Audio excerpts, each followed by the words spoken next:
The Lord be with you. Let us pray. Almighty God, by whom alone all power on earth is granted, and from whom alone comes all wisdom and understanding, we gather as your people made in your image, together in your name, and we most humbly ask you to send your heavenly wisdom upon us to direct and guide us in all our consultations, and grant that we have in your fear always in our hearts, and laying aside all private interests, prejudices, and partial affections, so that the result of our counsels may be for the glory of your most blessed name, the maintenance of true religion and justice, the safety, honor, and happiness of those who lead and those who follow, for the public good and public well-being, peace and tranquility in this land, and the uniting and knitting together of the hearts of all persons within the love and charity which we ought to have one towards the other. And we ask all these things through Jesus Christ our Lord. Amen. And now let us pray as our Savior Christ has taught us. Our Father, who art in heaven, hallowed be thy name, thy kingdom come. Thy will be done on earth as it is in heaven. Give us this day our daily bread, and forgive us our trespasses, as we forgive those who trespass against us. And lead us not into temptation, but deliver us from evil. For thine is the kingdom, the power, and the glory, forever and ever. Amen.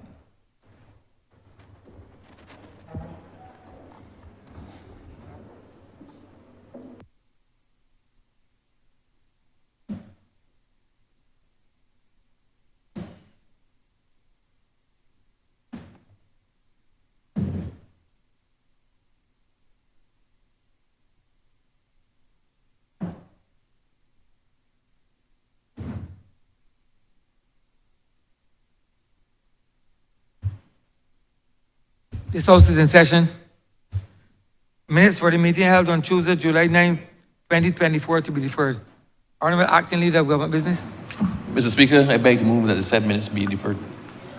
The question is that the aforementioned minutes be deferred. All those honourable members in favour, please say aye. Those against, please say no. Me think the ayes have it. The aforementioned minutes are hereby deferred. Messages from Her Excellency present. Petitions, papers, government notices,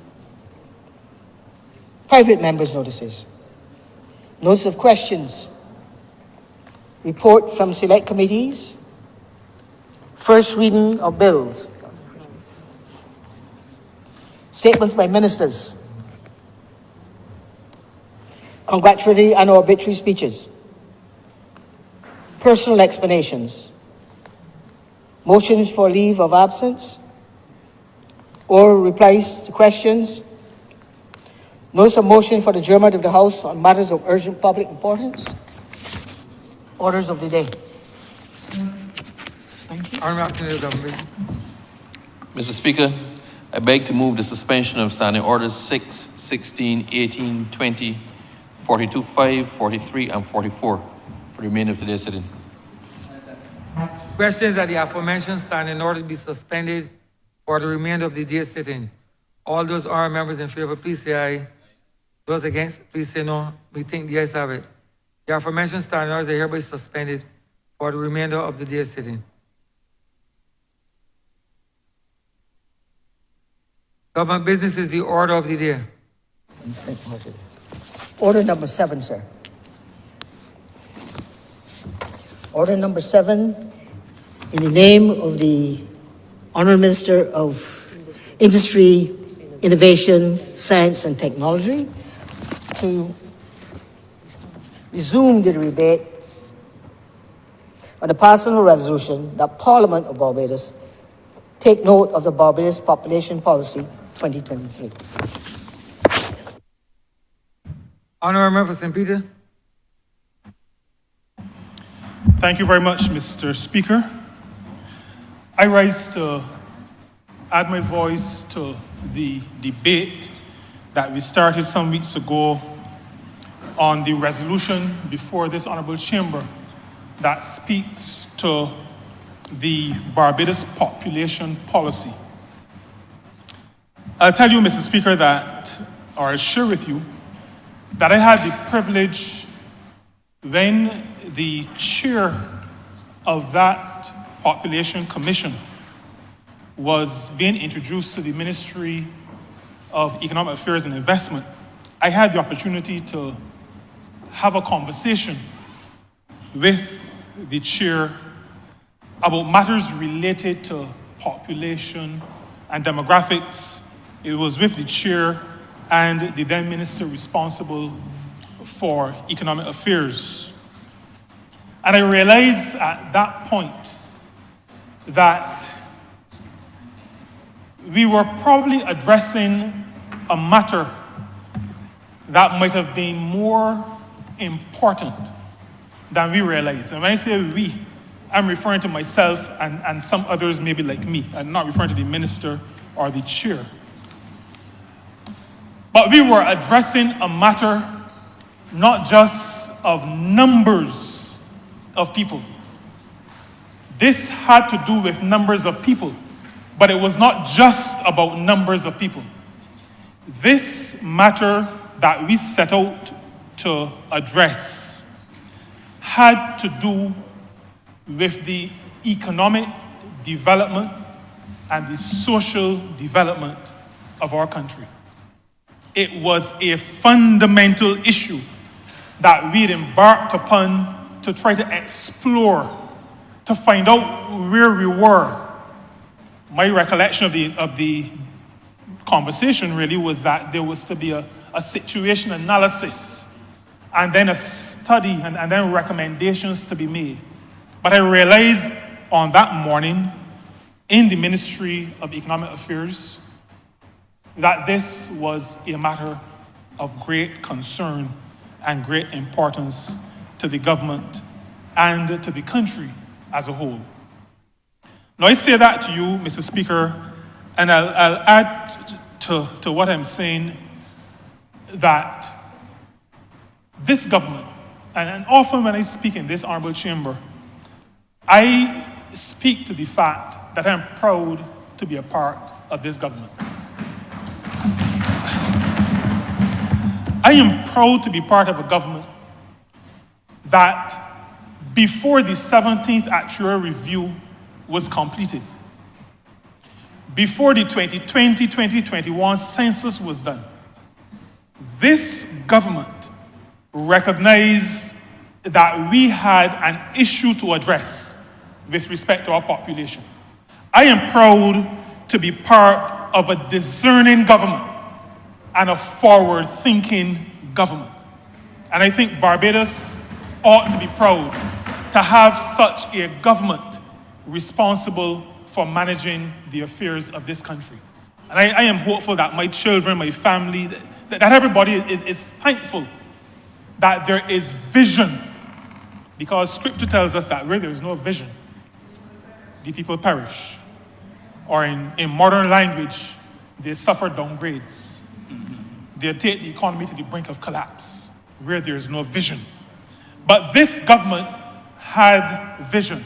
This government still has vision. And so we embarked on the process of putting together that committee that addressed the population.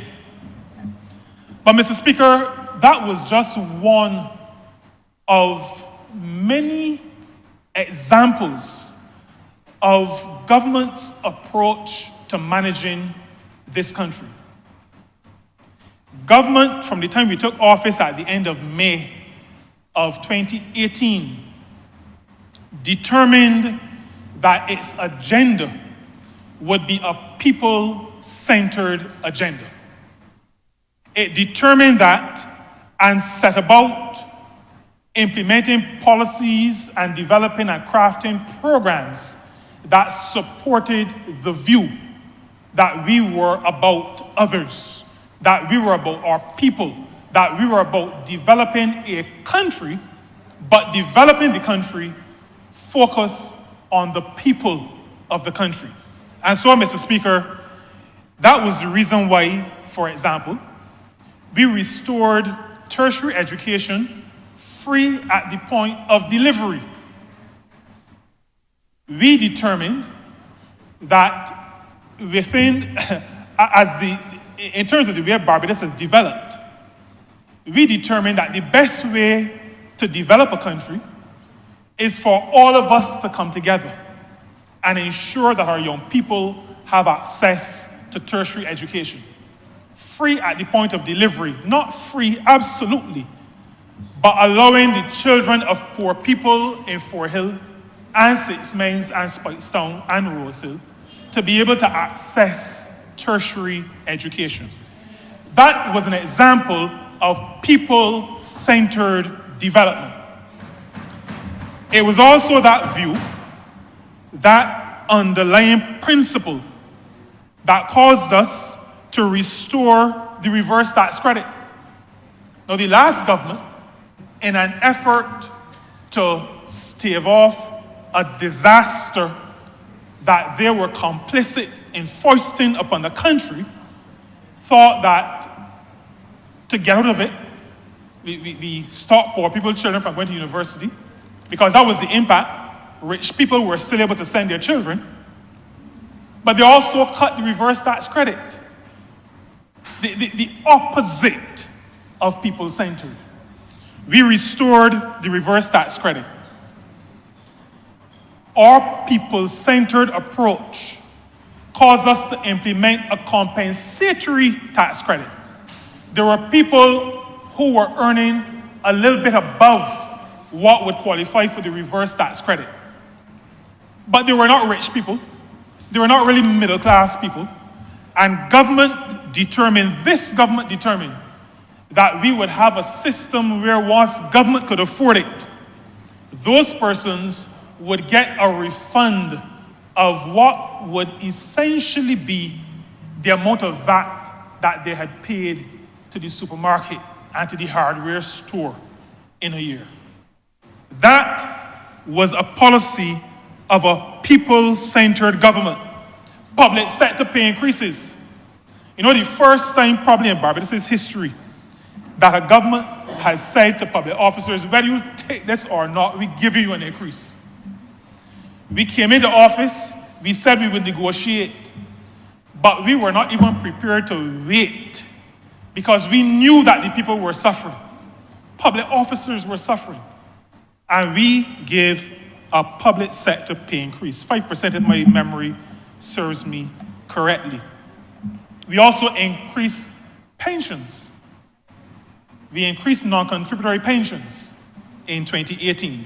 And I'll also be able to tell you that last year, 2023, at the beginning of the year, we increased contributory pensions. And I think that percentage increase was 4.5%, again, if my memory serves me correctly.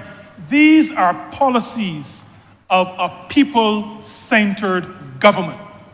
A government that sees demographics and population not just as numbers, but representing people, representing the engine of growth and development of a country. And so some of the other examples of approaches that spoke to the people-centered nature of government's program included enacting regulations to the Safety and Health at Work Act. We enacted those regulations because we are concerned about safety and health in the workplace, and we believe that all that is possible must be done to protect the human beings, the people who work, who generate economic activity, who drive growth and development in this country. And so, for example, and I remind this Honourable Chamber, and through you, I want to remind some of those who have been those who are to benefit from these regulations. So I share, for example, that all persons working at fuel stations, all persons working at petrol stations are entitled to an annual medical, including blood tests, relevant blood tests, at no cost to the worker. They are entitled to that under the regulations to the Safety and Health at Work Act. I also remind Mr. Speaker that those persons who are working what we call off-site, the regulations require and demand that toilet facilities be made available.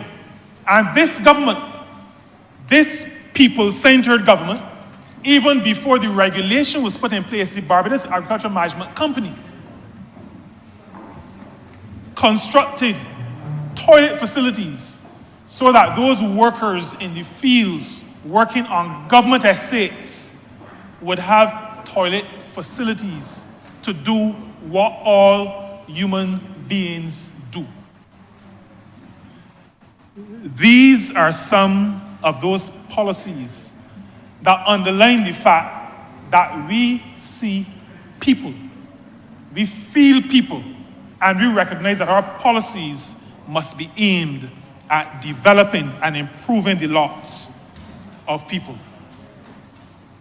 That is the reason why, Mr. Speaker, government, under the Labor Clauses Public Contracts Act, established in this honorable chamber, with myself standing in this spot, minimum rates of pay and conditions of work for workers who are working with businesses receiving contracts for construction and road building in this country. We established those because we see people. We understand the importance of people to a society. We understand the importance of people to a country's development. And that is why, Mr. Speaker, very soon, and the Chief Labor Officer has advised that she has completed her consultations, and very soon I will return to this honorable chamber to establish minimum rates of pay and conditions of work for those who are employed in the tourism accommodation sector. This will be done pursuant to a bill that is now an act that we passed in this honorable chamber, the Labor Clauses Concessions Act. Mr. Speaker, I mentioned these as part of my intervention into this debate to reinforce the fact that a population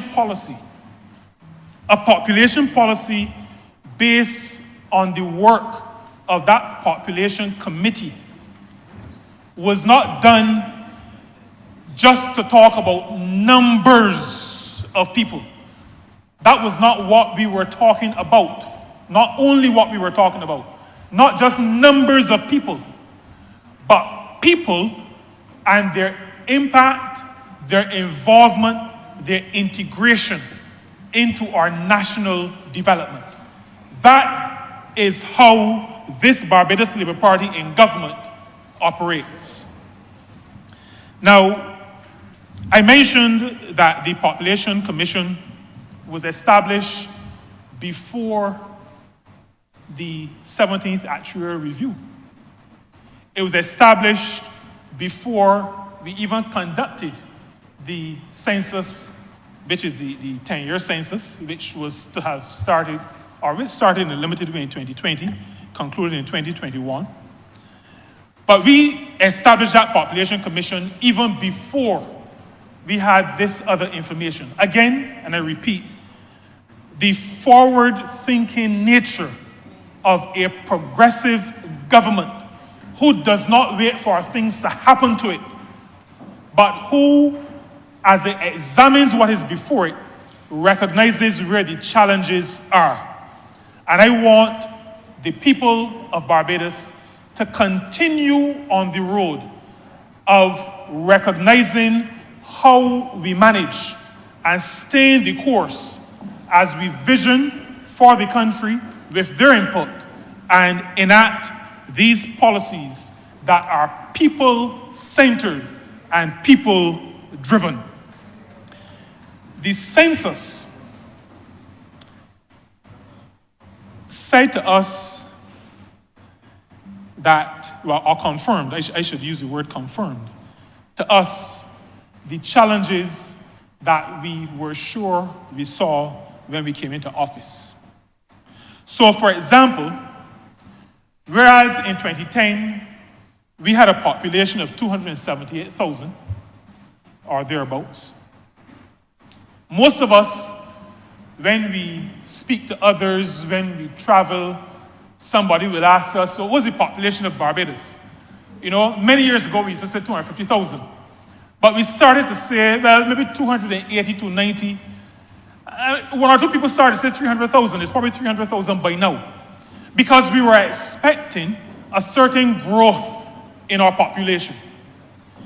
The census of 2021 said to us, and shocked some of us, that we'd moved from 278 to under 270.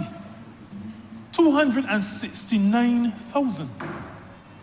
Mr. Speaker, that was a surprise to many people. We also found out from the census that the median age had increased, but the increase was not marginal. When you go from 37.3, which is what I think 2010's number was, to 42.5, that is not a marginal increase. Those 5 percentage points work out to maybe 13 or so percent. That is a significant increase in our median age. That tells us that our population, not just declining, but also aging. Now, an aging population, those in Latin would say prima facie, on the face of it, is not necessarily a bad thing. People are living longer, and that is always a desirable thing. It has impact, though, when connected to a declining absolute population. It has severe implications for the country's development and for the country's ability to support persons as they get older. So social security is the second thing that I'm referring to. We also recognize that our birth rate, 1.6. The demographers tell us, and the statisticians, that in order to replace your population, you need a replacement rate of 2.1. We are at 1.6. The reason for our declining population. And as the Honourable Member for St. Michael South Central indicated when she led so eloquently the debate on this resolution, that our deaths started to outstrip our births in 2016, from as far back as 2016. Mr. Speaker, these numbers tell a story. And the story that these numbers tell, when we are looking at the context or within the context of the development of a country, these numbers, when taken together, do not paint a very good picture, do not tell the most positive story. And I say when taken together, I know that there are a lot of mischievous people around. There are a lot of liars too, not in this honorable chamber now, but there are a lot of them around as well. And so I just want to repeat, I'm talking about the numbers when taken together.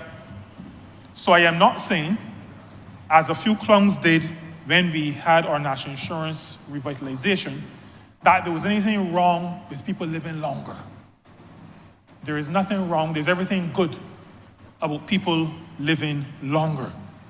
But I'm talking about all of these metrics taken together within the context of a country's economic and social development. They do not paint a good picture. And so it is evident that there is need for action. Again, this government is not one that waits until issues blow up, then to respond. This government is a proactive government. And so what we are always prone to do is to address issues once we sense that there could be danger. And one of those issues, Mr. Speaker, had to do with our social security reform. The 17th Actuarial Review said to us that the actuary started to see some of these trends.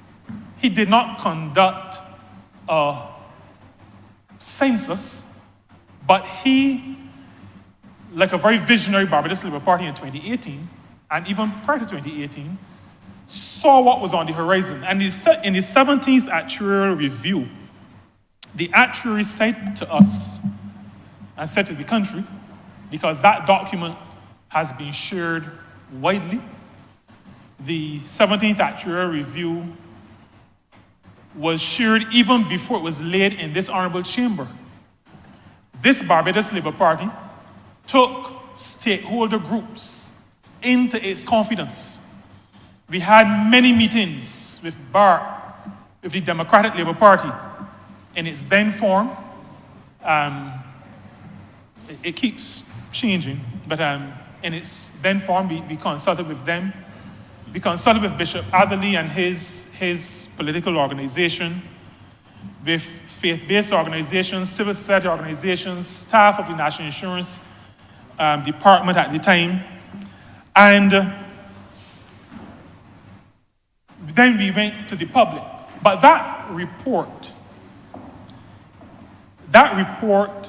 said to us that if nothing was done, if no action was taken, by 2034, we would have a major issue. We would have a major issue. And Mr. Speaker, this Barbados Labour Party, the party that I'm so proud to be a part of, rather than say, well, you know, Bajans just give you 2 terms, they might give you 3. If we left this, whoever take over after, we had to fight that battle. That is not how we operate, Mr. Speaker. A people-centered government. We decided that very early on in our second term, we would do what was necessary to make sure that the 2034 scenario was not even possible. But that 2034 scenario was based on demographic factors. Factors of numbers of people, length of life. And so we had to make decisions based on what the research was saying to us. And I'm happy to say to you, Mr. Speaker, that after having shared the report with the stakeholder groups I mentioned earlier, and having done extensive consultations with the public, we went across this country and we elicited and received and took into consideration all of the proposals, the suggestions, the criticisms, everything. We even arranged for one of those town hall meetings to be held in George Street. I don't know if I have to tell you where it was held, in George Street. That meeting was not a bacchanal meeting that the place has become known for, but it was a good meeting that brought out from those persons who participated some ideas that could be used, and we established a core group. The Honourable Minister who led the debate on this resolution was an integral part of that group. Senator Drake, Sir Roy, Mr. Wismar Graves, the actuary himself. We established a core group that took all of the proposals that we got from the people of this country and all of the interest groups. And we were able to fashion, we were able to bring to this honourable chamber some of those policies that need to be implemented in some cases to make sure that what the numbers say to us could be our future does not become our future. That our social security system, the national insurance scheme, is able to be sustainable and to provide benefits for persons who are working, but also, importantly, to provide benefits for those persons who, through good health care, good lifestyle choices, are living longer. We want people to live as long as possible. If everybody in Barbados could live to the age that my late constituent lived to in Fort Hill, he lived to, this is Mel Williams, is who I'm speaking of, Melville Uriah Williams, 110. If everybody could live to 110, we would be happy. But we have to make sure that we could keep them going financially. A person at 100 is unlikely to be working and earning. And so the revitalization of the national insurance scheme, our social security apparatus. As a country, we took all the proposals, we analyzed them, we modeled impacts, and we were able to share with the country, and we did it in this honorable chamber, we were able to share with the country those measures that we were taking to ensure that our social security system was sustainable and would remain sustainable into the future. That is how a government that is people-centered operates. That is how this Barbados Labour Party in government operates. Mr. Speaker, we recognize that what we are seeing as we examine our population and we study the trends, a reduction in the population and an aging population means that the available workers, that number reduces. That has immediate implications. Those who work are those who add to product. So work could be employed. I'm going to speak to unpaid care work in a minute. But those who work add to product, add to income. So when you were lecturing, gross national income and gross national product, they add. But they also are consumers, which adds to the movement of funds in an economy. And those who are working or of working age tend to consume more and spend more in an economy, and so add more financially. So I'm not talking of qualitative, this is quantitative, add more financially to the output of a country.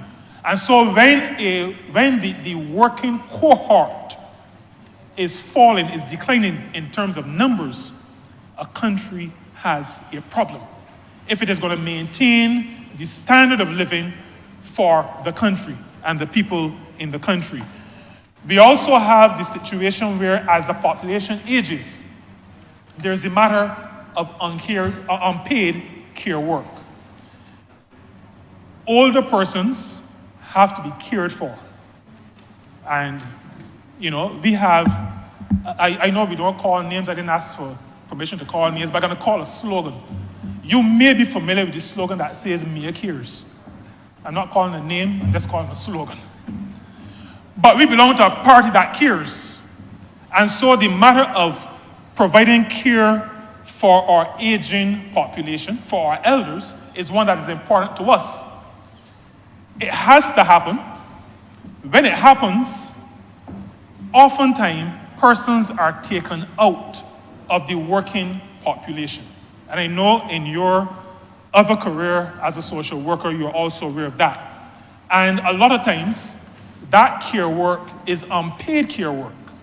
And so while it adds significant value to a country, the measures of economic activity those measures do not at this point reflect properly the value of unpaid care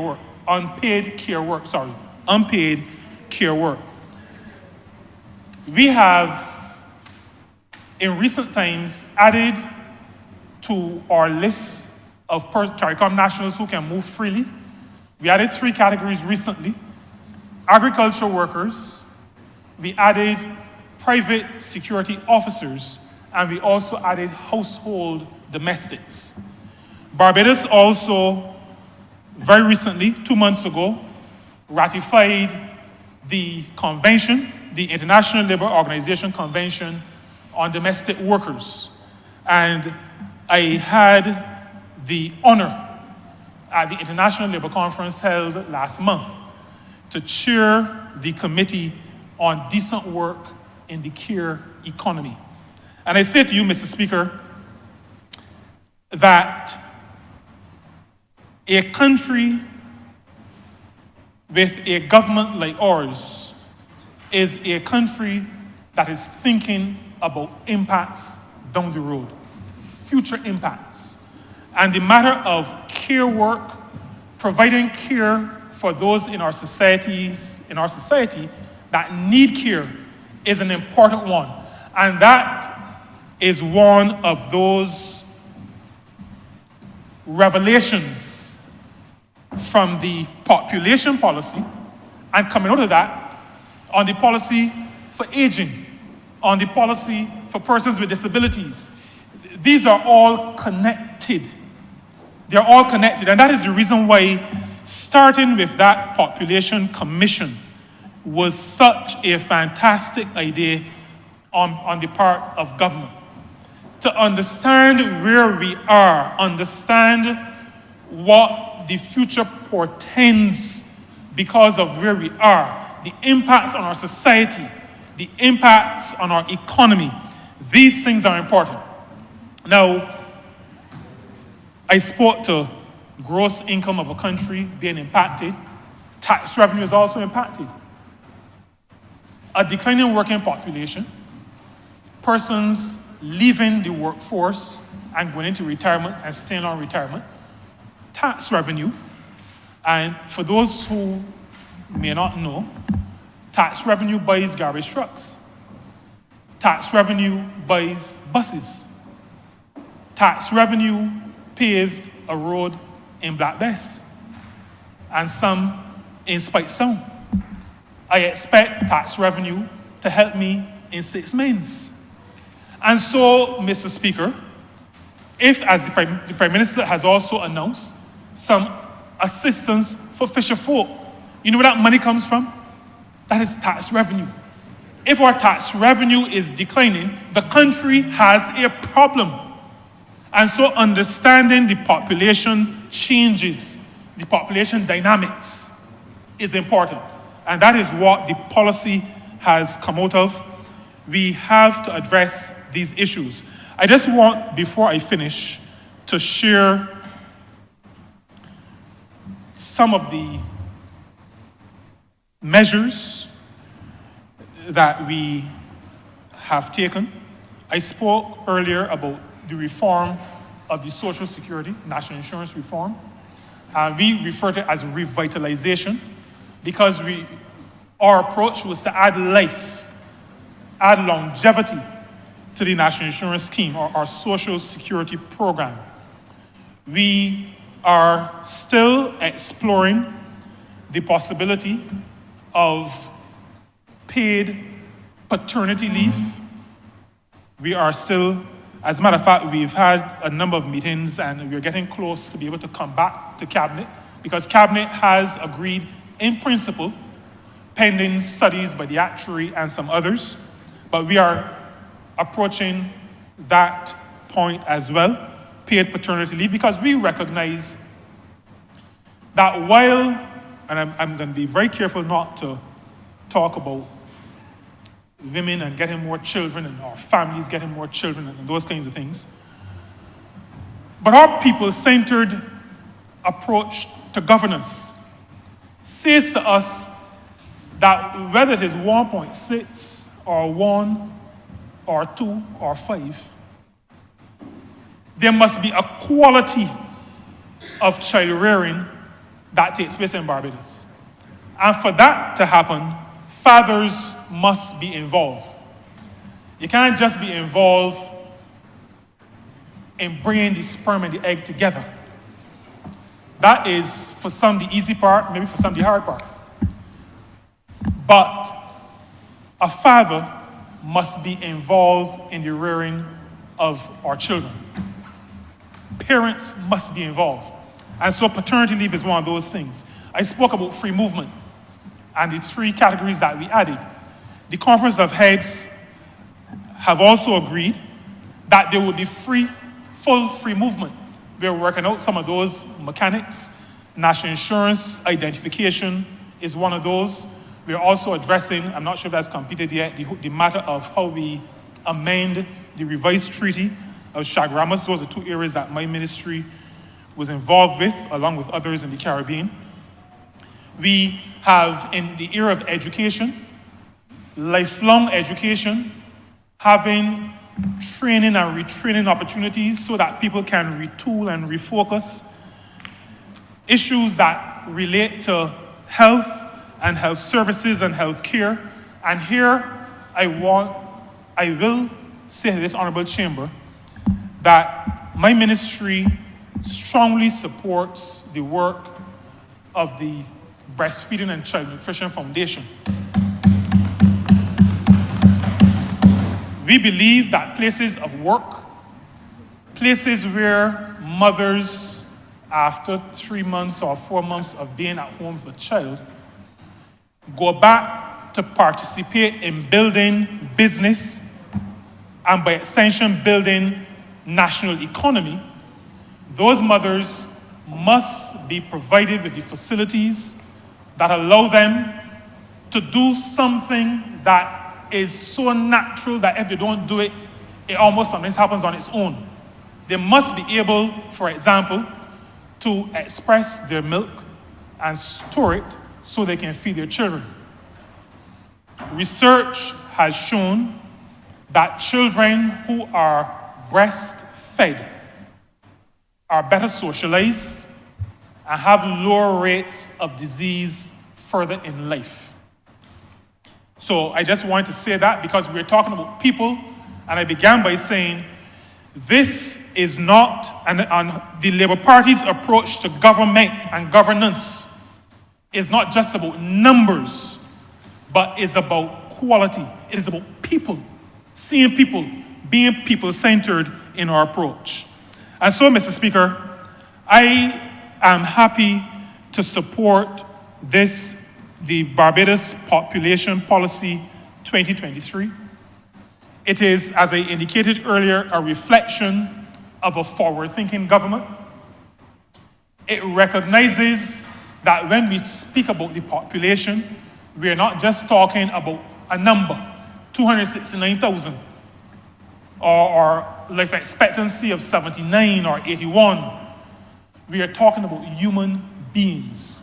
And so everything we do as a government will continue to be people-centered. The ministry I have the honor and pleasure, really, of leading will continue to be people and worker-centered in all of its deliberations, in all of its policy development. Because this government, this Barbados Labour Party government, feels people, sees people, understands people, and recognizes that it has a responsibility to lift people from where they are to where they can be potentially. I'm obliged to you. Honourable Prime Minister. Thank you very much, Mr. Speaker, sir. I truly would like to start by thanking all who have spoken in this debate so far. I do not intend to wrap up at this point. I believe that the Honourable Minister who introduced the debate the resolution will do so. But it is my duty to thank all who have spoken and to equally thank the Minister for leading this debate. She would have had in a previous life and in a previous term responsibility for coordinating on my behalf the report which we now are debating. And as you would have heard from everyone, this was one of the first actions taken by this government when we came into office in 2018. And we did so, sir, because we understood that we would have to treat to both mission critical and mission transformation issues. And these are not just buzzwords, sir. We found a government, as you know, and a country that was floundering. And we had to work to literally resuscitate the country. But we always knew that even as we resuscitated the country, there would be limits as to where the country could go, and those limits would be determined by how much we could grow. And that ultimately, growth is not only a feature that is constrained by how much money you have to invest or the legislative or business environment within which people function. It is also constrained, Mr. Speaker, by literally population. And we realized in opposition, when I looked at the numbers in the social and economic report, and especially having served in the Ministry of Education for 7 years as I did, that there was a significant decline in the numbers of persons who were in fact taking the 11 plus and the annual cohort of students. And this thing hit us strong in opposition. And we understood then that if between 2001, when I ceased being Minister of Education, and 2017-18, just before we came into office, that you had gone from a cohort in primary school of just on or about 4,000 to just on or about 2,500 as it was then. And I believe the numbers are even lower now as we speak, to about 2,200, 2,300 of the ones in primary school, not necessarily the ones sitting the 11 plus, because what you saw was a continued decline year by year by year to the point where it truly was disturbing. At the same time, the death rate has declined, as you've heard in this country, largely because Bajans are living longer, because over the course of the last 80 years, but for sure the last 75 years, we have had policies implemented by successive governments that for the most part have featured on being able to improve the quality of life of people in this country. And you know, sir, I'll digress for a second, because it has become popular to accuse politicians of no good all the time. But I make bold to say in this chamber that it is those who have given public service and political service, that have made a defining difference in the quality of life that we have as Barbadians today, because other than one or two aberrations, and we know those aberrations well, other than one or two aberrations, we have seen for the most part those who have come to this chamber, those who have gone to the other chamber, and those who have worked in the public service of Barbados work cooperatively with the population to be able to bring about a level of development that is the envy of many across the Commonwealth and the world. And it is important to make this point, sir, because in the world in which we live today, everything is about down-pressing people, and everything is about the worst allegations about people. And because you have the capacity for fake news and all other kinds of conspiracy theories to rise, you have this strong sense of dread and despair. And sometimes I wonder, and how do young people even begin to remain hopeful for the future if all that is coming at them is to undermine their capacity to to have faith and to be hopeful of a future that they can help shape and that they can help influence both locally and perhaps even more so than ever, regionally and globally. So I want to thank those, therefore, in whom we invested the responsibility to be able to produce this report. In particular, the chair, Ms. Roberta Clark, and the deputy chair, Winnell Allen Jones, were supported by Dr. Yolanda Allen, Dr. Jonathan Lashley, Dr. Madhuvanti Murphy, Mr. Boo Rudder. If you see Pierce Rudder, you might think that you don't know who the person is, but that is Antonio Pierce Boo Rudder, as we know him. Mr. Delano Canterbury, Mrs. Janelle Canterbury Mounsey, Mr. Jeroen Wood, and Ms. Paula Baer, a combination of both public servants and those willing to give public service for the purpose of this report. And their work has been comprehensive. And they have not tried to impose themselves, but at the same time, they have made it very, very clear that the country is facing and has faced declining rates of birth and fertility, so much so that fertility rates have remained below replacement level since 1960. I didn't say 1990, Mr. Speaker.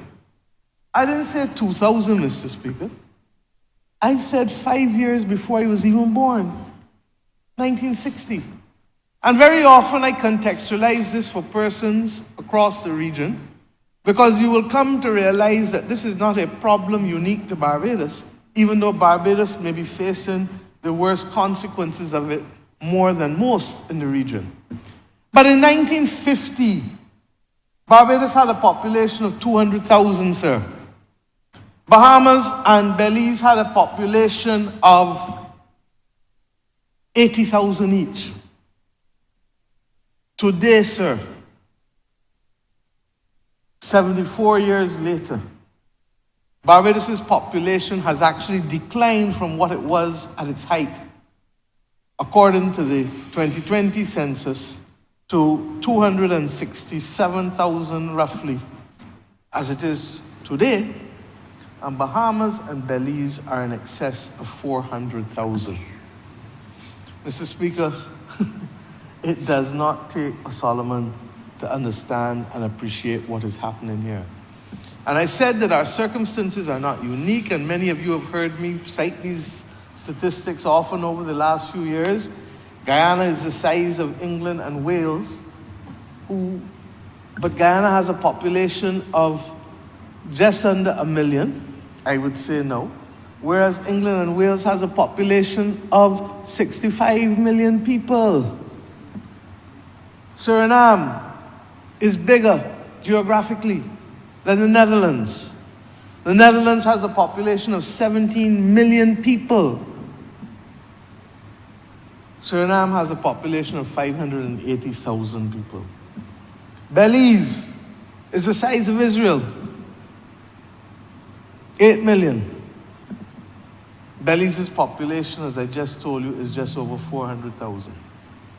Barbados and Singapore have a lot in common in terms of size and capacity to be an entrepot.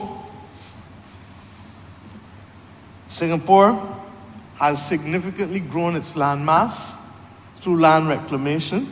We have a little land reclamation. Only this morning at a funeral of the late Sir Philip Thoreau, others were reflecting that he and Gabby used to swim where Princess Alice Highway is now. As boys, that would have been water for them to swim. And therefore, there was no surprise that Gabby sang as poignantly as he did this morning, because he and Sir Philip grew up as boys together in Bridgetown. But the point is that land reclamation was known to us equally, equally 64, 65 years ago. And we speak as though these things are foreign concepts. But I go back to the point. Singapore grew its land mass, but it also grew its population in a massive way. And they are now just under 6 million, probably 5.5 million people, as compared to Barbados' 267,000. And Mr. Speaker, with a land mass that's probably about 40% more than us, including the 25% that they deliberately reclaimed and grew their country by. I give these facts, sir, because it is always important to have context.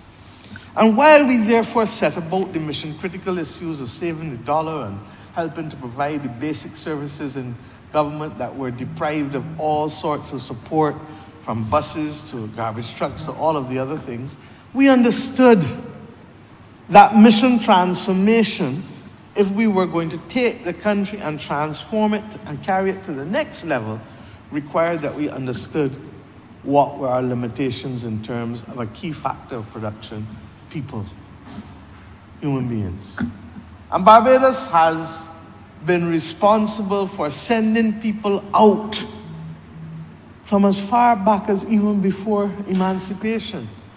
People forget that we literally helped colonize the Carolinas, and that the first 7 governors of the Carolinas were from here. People forget that immediately after emancipation, Barbadians went in large numbers to Guyana and to Trinidad, and that they taught others there the art of how to boil sugar and make sugar in a factory. And that Barbadians equally, as the years went on, didn't only a third of, it's almost mind-boggling, almost a third of our population, male population, left here at the turn of the 20th century to go to Panama and to help build the canal. Can you think of a third of anybody's population today leaving any country to go and do anything without it causing major consternation? And if you go to Panama today, you see all of the elements of the Barbadian influence still very much there among those in the population. Mr. Speaker, even after that, we continued to send people out. We sent them out as policemen, as teachers, as preachers, as nurses. We sent them out eventually back to London and England as bus drivers and working in London transport and all over. And one of the things that we were doing, and we used to tell ourselves over and over, as a child I remember people telling us in primary school, that Barbados had the luxury of being able to send people out so it could keep the population down. And that Barbados had the wonderful example of family planning, which from the 1950s helped us to control the population. Now, those things absolutely made sense, because if you had limited capacity and too many people, people would go to find a better life wherever they could. And so one of the things at a very personal level that hurt me about the lost decade is that there was truly a sense from the mid-90s, early to mid-90s, that Bajans were prepared to come home as a matter of choice to be able to build out their country. And a lot of the students who went out came back. And for about 20 years, we had a reversal of that process of emigration, where people went out over and over and over and over. And I felt that it was a statement of confidence and the capacity for them to be able to see themselves living and raising their families and continuing to be able to do well here. So when the lost decade came, we had not only an exodus of those people from the rest of the region who were here, and I'm going to come back to that point particularly because, in a sense, I wish that the honourable member who just spoke would have given us even more data as to the loss of population as they expected it to grow in 2007-8 at the time when they were looking at the actual reports and numbers. But what we saw in the last decade, sir, was a resumption of the pattern for emigration, the pattern for leaving the country. And equally, what we saw was a failure for persons to want to come here because they felt that they could not get a proper living here, particularly since there was a very, first of all, the environment was not friendly. It was hostile in a very real sense. But secondly, because there was a declining pie in real terms, it meant that it would have been difficult for anybody else to be able to stay here and get work. And then, of course, some of the countries from which they came started to do significantly better, and therefore, they could return home with ease to be able to live the best life that they could possibly live. Mr. Speaker, I say these things because, in a very real sense, the hardest thing for us to do now as a population is come to grips with the fact that we don't want to deal with this issue. We have to deal with this issue. This is not a case of desire anymore. This is a case of necessity.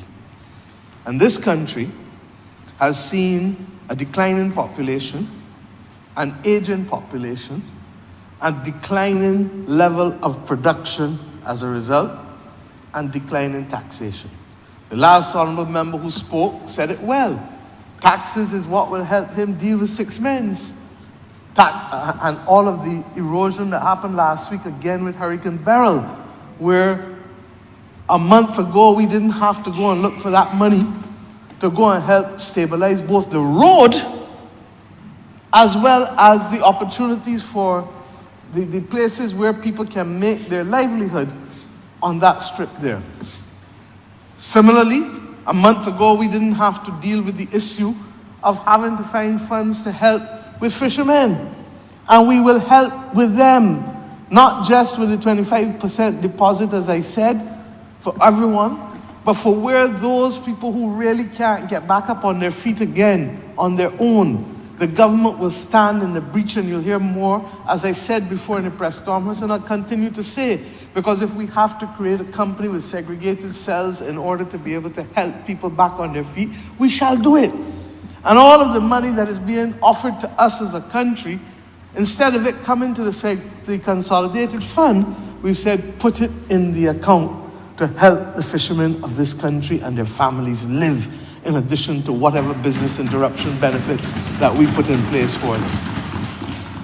But sir, the point is this, that with declining taxation, with declining production, you have less revenue. With a declining and aging population, you have less people working to support the persons who cannot work. And with an aging population, you have increased expenditure that is required of you in order to be able to deal with healthcare, yes, of course, but also to deal just with the caring aspect of their ability to live and to continue to function as citizens in the land of their birth and the land that they've adopted. And therefore, sir, there is increased expenditure that the government will face.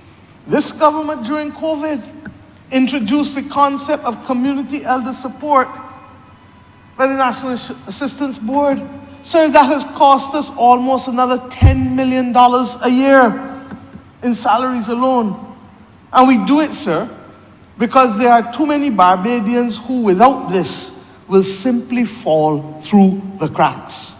In this estimates alone, we are already making provision for the need for similar other care facilities like the Seroptimus Village or the Vauxhall Senior Citizens Home that will be done in other parishes in order to ensure that we can create a dignified existence for people who help build this country for us to benefit from today. The geriatric hospital that is going up there on the ABC Highway is the clearest statement that a government puts money where it wants to in order to deal with things that matter. And one of the first major projects that we settled in our head was to be able to ensure that we do not have our elderly people at the risk of storm surge. And that having to move them and having to deal with them in a way, in a building that was never designed.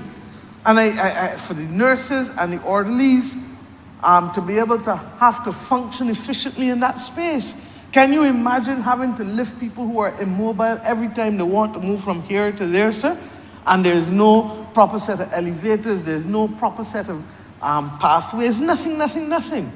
And the government said, look, we care enough not only about those senior citizens who are in there, but the people who have committed their lives to work in this area to make them more comfortable. It cannot be right that they then subject themselves to that kind of heavy lifting and those kinds of onerous working conditions that effectively then undermine their quality of life. Mr. Speaker, the government recognized, therefore, that an aging population, and there's a policy paper framework coming by the Honourable Minister, who I suspect will speak in this debate, that shows you that in our framework for risk management and in our framework for transformation, managing an aging population is a critical aspect of what we must do each and every day in this country. At the level of government, but at the level of communities and families as well. You have to recognize how you're going to take care of them when you reach a certain point and you can't do it yourself. But the consequences of it are this, and we saw it fully in the debate over pension reform, that if you don't have enough people coming to work every day to contribute, how are you going to deal with it? At one level is taxation, and we just explained why we need the taxation. But another level is the pensions, the prudential framework necessary to have a stable national insurance and social security system. And Mr. Speaker, because we also believe that we can bet on ourselves both in terms of growth and population, the government took decisions that said, look, we are playing the long game. We are doing this as a form of risk management with a long view, because we believe that we have a chance that we can improve our odds. But we can't do it unless we have a long run-up. And that long run-up is to have both 2028 as the first adjustment period, but 2034 as the second one, recognizing that if we get right the equation with respect to who can contribute to growth and how we can reduce the dependency ratio, how we can deal with the factor that we don't have enough people working every day, not just paying taxes, but supporting the national insurance and social security system, that we may well be able to change our future. But it requires, as I said, having that long run-up and doing the other things like this that can have an impact on the quality of life and what we can produce and earn as a nation as we go forward.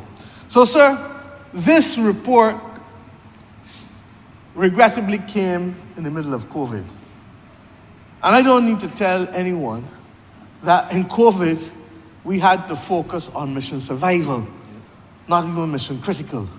And therefore, it was parked one side to allow the level of consultations. How are you going to go and consult on a report in the middle of COVID when there's restricted movement? And in any event, who taking that on when people just studying survival physically and then taking care of their family and trying to keep the family's heads above water? So COVID robbed us, sir, probably of 2 years, and we regret that. But we also felt that because we're an island, and islands have different features, that we needed to take our time and to let this commission do their consultation in their own deliberate way, in a comprehensive way, but in their own deliberate way across the country. Some people have had and weighed in already, others are, I suppose, will still continue to weigh in. But the important point is that the report does not give us a specific number by which to grow this population. But it says that as you grow the population, which you must do, there are a number of things that you must take into account. First and foremost, there are really only three ways of growing the population. One, that you look for Bajans, descendants of Bajans. And there are other countries doing the same thing that we are doing now. The United Kingdom recently announced an extension as to who could benefit from citizenship. Theirs is time-bound over a wide period of time, but it is still time-bound. In other words, instead of only the child of a Bajan being able to be a Bajan by descent, you can want to extend it to great-grandchildren or grandchildren.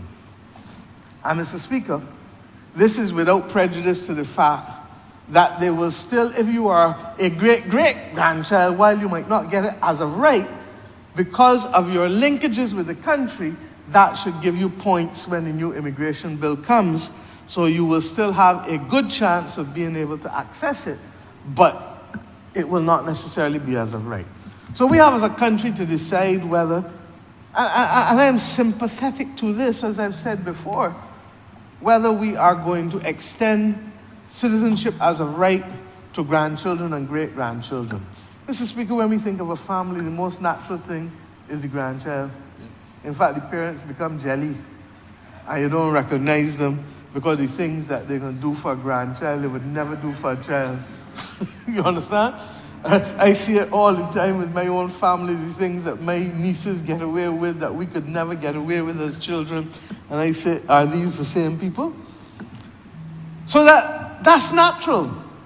But similarly, great-grandchildren, because when you look at the fact that many of our people have children young, and because they're living longer, by 60, people got great-grandchildren nowadays, easy so. So that, how would we look at somebody whose navel string berry here, who is as Bajan as cuckoo and flying fish, who know the difference between 6 men's and 6 roads, and who want to live here, and who in fact have lived here in many instances, but because, and just study, listen to this with me, the great-grandparent might have gone overseas to study or work, working at London Transport or studying. Had a child when they was there. To come home 3-4 years after being there, or 5 years, and their children, because they left a sister up there in England, the child who they have goes up there to study as well, because they can stay at the sister and they can study. This time, everybody's still living in Barbados, you know. The person is out there only for another 4 or 5 years again, but during the time, when you're at university or when you're in those young ages, is when you meet people and when you get married, and when you're likely to have children. So that the grandchild now born overseas as well. You with me, sir? And then lo and behold, the grandchild goes up there and has a child again. And the grandchild and the great-grandchild, even though they've spent the majority of their lives in Barbados, even though they speak with a Bajan accent, even though their family is as Bajan as is humanly possible to be, might be a Calypsonian, might be somebody who we describe as uniquely and particularly Bajan, and all of a sudden you find out, I'm sure the Minister for Home Affairs knows it because it happened to me many a time when I was Minister of Home Affairs, that the injustice then of families not being able to have their grandchildren and their great-grandchildren be able to live in the land of their birth. And then they're sometimes stateless because they may be born in a country that does not give them the right to citizenship. So they then end up in a legal quagmire. So these are the things that are practical, and we are doing no different when we come to that than the approach taken by the Right Excellent Errol Barrow in the early 1970s with the passage of the current Immigration Act.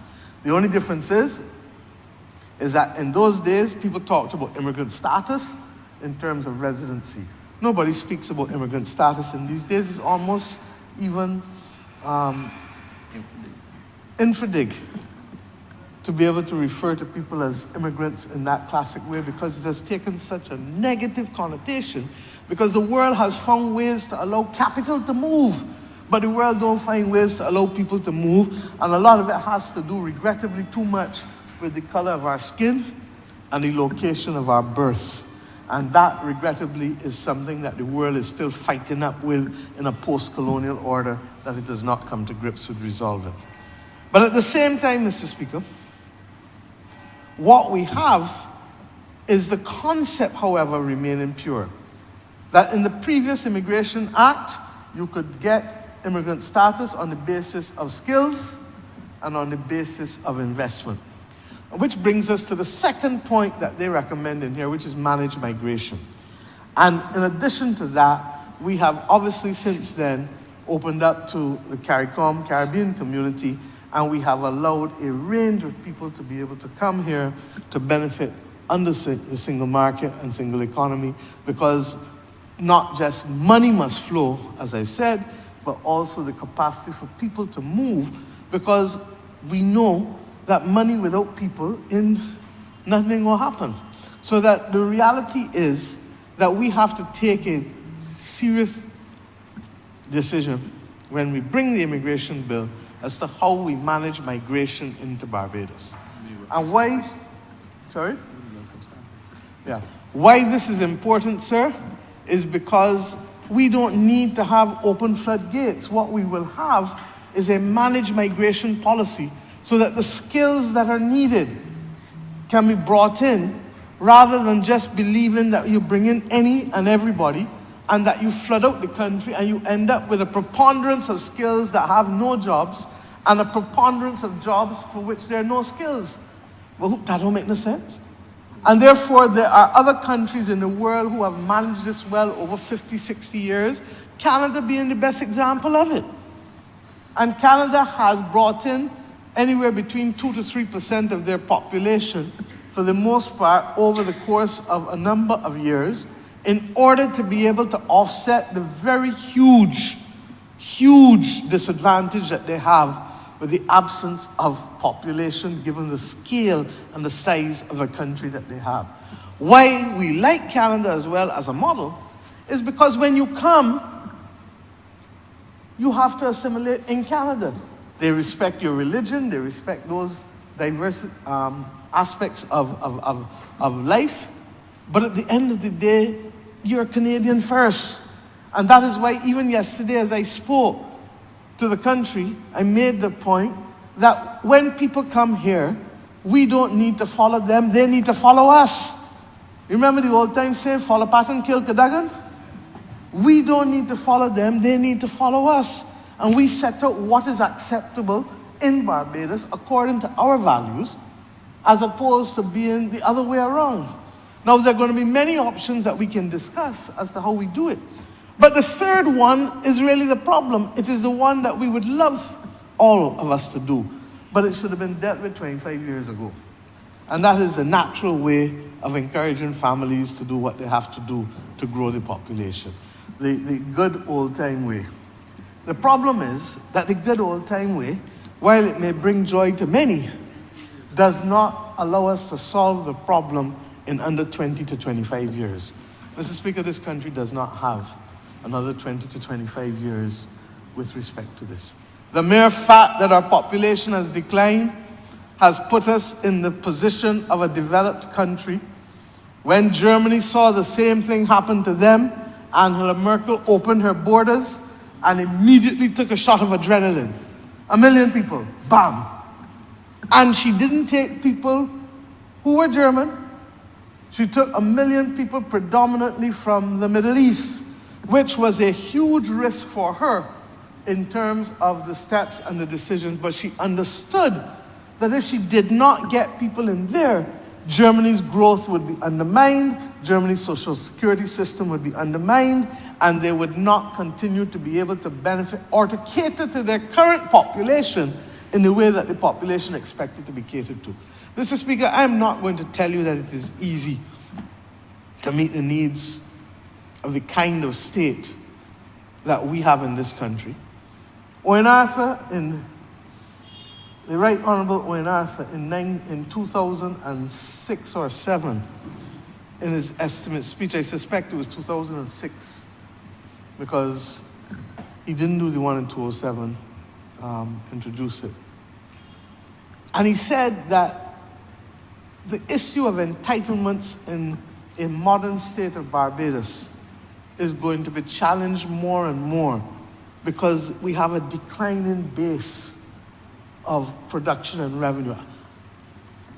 We may well be able to get through some corridors, and we will do what we have to do, but it is not as simple or as easy as people think it used to be. But we want to be that country that continues to provide these benefits to Barbadians, because on 166 square miles, there is nowhere to run. And that is why I'm asking Bajans to step up and to claim back and to build a common peace. Because at the end of the day, you don't have anywhere to run. In the larger countries that are seeing problems, they have ability to be able to isolate and move and shift, etc. Although the reality of 18 murders in Trinidad this weekend is perhaps one of the most sobering and awful pieces of news that any of us can have, because this continued access to guns is a major issue in this hemisphere, full stop, in the whole hemisphere. But if we are going to be serious about being able to maintain the quality of life for people from Pike Corner, right back through to Silver Sands, to people from Glen Burnie, right back across to Fitz Village, to people in Bush Hall, to people in the Glebe, to people in Rock Hall, St. Thomas, to people in Belle Plaine, Mr. Speaker, then it means that we have to have a sober and mature conversation about how we do it as a people. And coming to this job, the one thing I know is that the job does not admit of only easy decisions. It requires us to confront difficult challenges, and those challenges range from the pension reform, where, as you heard from the previous speaker, the government did not wait to kick it down the road, because we understand that, like with the human body, the earlier you can deal with a medical problem or condition, the more likely you are to be successful in recovering from it. Not only is prevention better than cure, but early intervention can also save lives. Early intervention can change the prospect of a country. And if we can, it should have been earlier. I accept that. But it has fallen to us to ensure that we do not kick it down the road anymore, because it's a difficult discussion to have. And Mr. Speaker, this government is committed to doing the things that are necessary for mission transformation. When we set out the 6 missions, sir, it is not rhetoric. It is our reality that we must keep Barbados clean and green, and that we must protect the biodiversity that we have on it, because at the end of the day, if we don't do that, we are going to suffer, as we suffered 2 weeks ago with Hurricane Beryl, with respect to how it has decimated the fishing industry and has totally damaged in a major way the coastal infrastructure of this country, to the point where we're going to have to look for hundreds of millions, if not $1 billion, in order to recover over the next few years. 2, that we must have the capacity to look in the mirror and see who we like, and be part and parcel of that discussion that recognizes that we are in charge of who we are, and that even regardless of where we go, the Barbadian, and I made the point when I opened Crop Over 2 weeks ago, they say we are Hana culture, they say we are in the body. Well, we have proven far from that we have the confidence to be able to manage our affairs, from having our own head of state right back down to making decisions and becoming a thought leader in the world, rather than simply being a follower. And the third goal, Mr. Speaker, we say that everybody must have a food and must have water, because it's too basic to life. And you can't have a big set of long talk when people are hungry. You can't have no big set of long talk when people can't get water. And that is why, Mr. Speaker, we've taken water and access to water and augmentation of water as the most serious provision that we have to take care of alongside of our public health and our access to good health care in this country. The two are inextricably linked, Mr. Speaker. And in fact, the two determine whether the first priority of a government, which is law enforcement and national security, can be maintained. The fourth thing, Mr. Speaker, is that we say, look, we are going to make each other better off in terms of health care, wellness, and safety. And that is why I spoke to the country like I did yesterday, because at the end of the day, Mr. Speaker, all of us will determine what kind of country we got, you know. It ain't the government alone. It ain't the police alone. It ain't the customs alone. And even how much ever we may have put scanners at the ports and all of those things since we came in, to be able to bring down the guns, the ones that came in before, they don't melt, they don't rust away, they don't liquefy. They're still there. And that is part of what we're dealing with, which is why I say that guns don't walk and guns don't talk. It is human beings. And that is why we need to ensure, Mr. Speaker, that we put in the hard work to be able to give people opportunity, and people themselves need to put in the hard work to recognize that with every choice and with every freedom comes responsibility. And those basic things in life that need to be reinforced in our people have to be reinforced, whether it is through civility, whether it is loyalty, whether it is learning to care, whether it is learning responsibility, whether it is learning that choices have consequences. All of these things help in the maturing process if we are going to be honest with ourselves and about the kind of Barbados that we want our people to enjoy living as we go forward. Mr. Speaker, the fifth one is about enfranchisement. These missions are not esoteric. This is about enfranchising people. And the government has taken the decision that even when we have to deal with serious state-owned enterprise reform, deal with and see the people. See the workers at the port, see the workers at the airport, and whatever else happens to them, make sure that they have a piece of the action.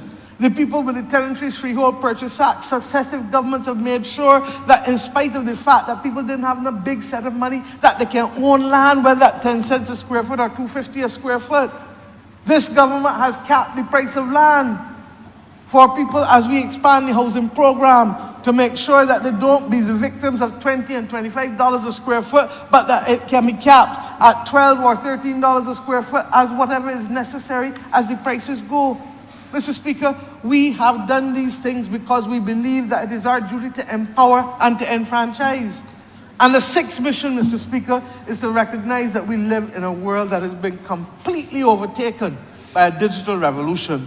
And if, therefore, you don't give our people the tools and create systems to accommodate the digital revolution, sir, we will be left outside like pariahs and lepers, not able to engage in the rest of the world when the rest of the world is going down this platform. And what we do to manage the digital revolution, whether through our national digital ID system, whether through the protection of cybersecurity and enforcement of skills and standards so that people know that in the same way you're not going to walk down the road in the middle of darkness with 10 big gold chains around your neck and do things to invite people to commit a crime against you, you need to take the actions to protect yourself from those who will want to attack you digitally or through cybersecurity.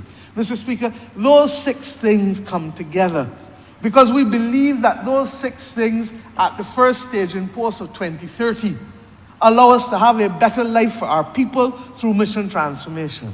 I started this debate by making the point that it has become popular to curse politicians, that it's become popular to discount the work that public servants have done along with politicians to be able to build this country, that it has become a forgotten thing that the population has a role to play in terms of making the country livable and capable of more production, that if you go to work, don't steal 2 or 3 hours of time because you ain't hurting the body. You can hide land and buy land, but you can't hide and work it.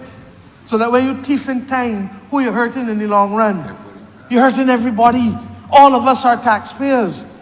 And all of us recognize that right now the weight that we carry in to lift this country can't be carried alone by 267,000 people, particularly when the numbers of people over the age of 60 have increased so much. And if we therefore want to lift the weight of running Barbados, we're going to need a little help in here in order to do so on a consistent basis, because we were a little too good at controlling population and a little too good at improving quality of life and lengthening life in this country. Declining birth rates, declining death rates, the two add up to a major problem. And for those who say that you cannot increase population and increase GDP, I say look at Singapore. I say look at Bermuda. I say look at Bahamas.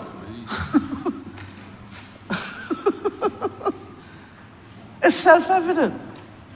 And in a very real sense, what I know about my constituents is that they do not want a declining quality of life. They do not want not to be able to have their children go to university and to be able to get there without having to worry how they're going to pay for it. They've met that fate in the last decade and they say, no, we don't want that. And while there may be some issues for tightening up what the hospital delivers, for the most part, we have been able to produce and present excellent health care for many people. The Accident and Emergency Department went through and is going through difficulties with respect to the move. They had expanded capacity, they thought, with the new A&E, and then COVID came and restricted the numbers that could go in there. We agreed to go upstairs and to allow an expanded area on the ground floor as well, incorporated. That has only now just been finished. We are getting additional staff there, and we will do the things necessary to continue to modernize the hospital, including how to be able to create it and let it function, in a digital environment far more efficiently and effectively than it has been able to do. But the point is that tell me how many other countries in the world you can go and get access to healthcare, primary healthcare, as well as the possibility for tertiary healthcare treatment any part of the world. We still represent one of a few free of charge at point of delivery. And that is why I make the point that even when we had additional people living here, when the last government made a big deal about it with those who came in from CARICOM, you don't give a child access to school. The child's still living in Barbados. What going to happen? The worst thing is a bright child that don't have no opportunity to be able to take that child's focus and engage them in productive activity and to root them. As Minister of Education, I know what it was all the time to say, let them go in school. When you leave them out, what will happen to them? Similarly, with health care. And these are the things that we need to understand. Where are we and where we stand? We believe that this thing can be managed properly. We believe that we have to manage the expansion of services as we manage any migration of persons or any repatriation of Bajans coming home to live, as will happen. But in managing it, it requires a very careful balance. But this country certainly cannot continue to sustain the way of life and the benefits that it provides to its people with a declining and aging population. We only need to look at ourselves. As we get older, the things that we could have done are not the same things that we can do now. And the bald reality is that there are many a man and woman who want to look in the mirror and defy it and say, I can still do it. Not just locally, but internationally.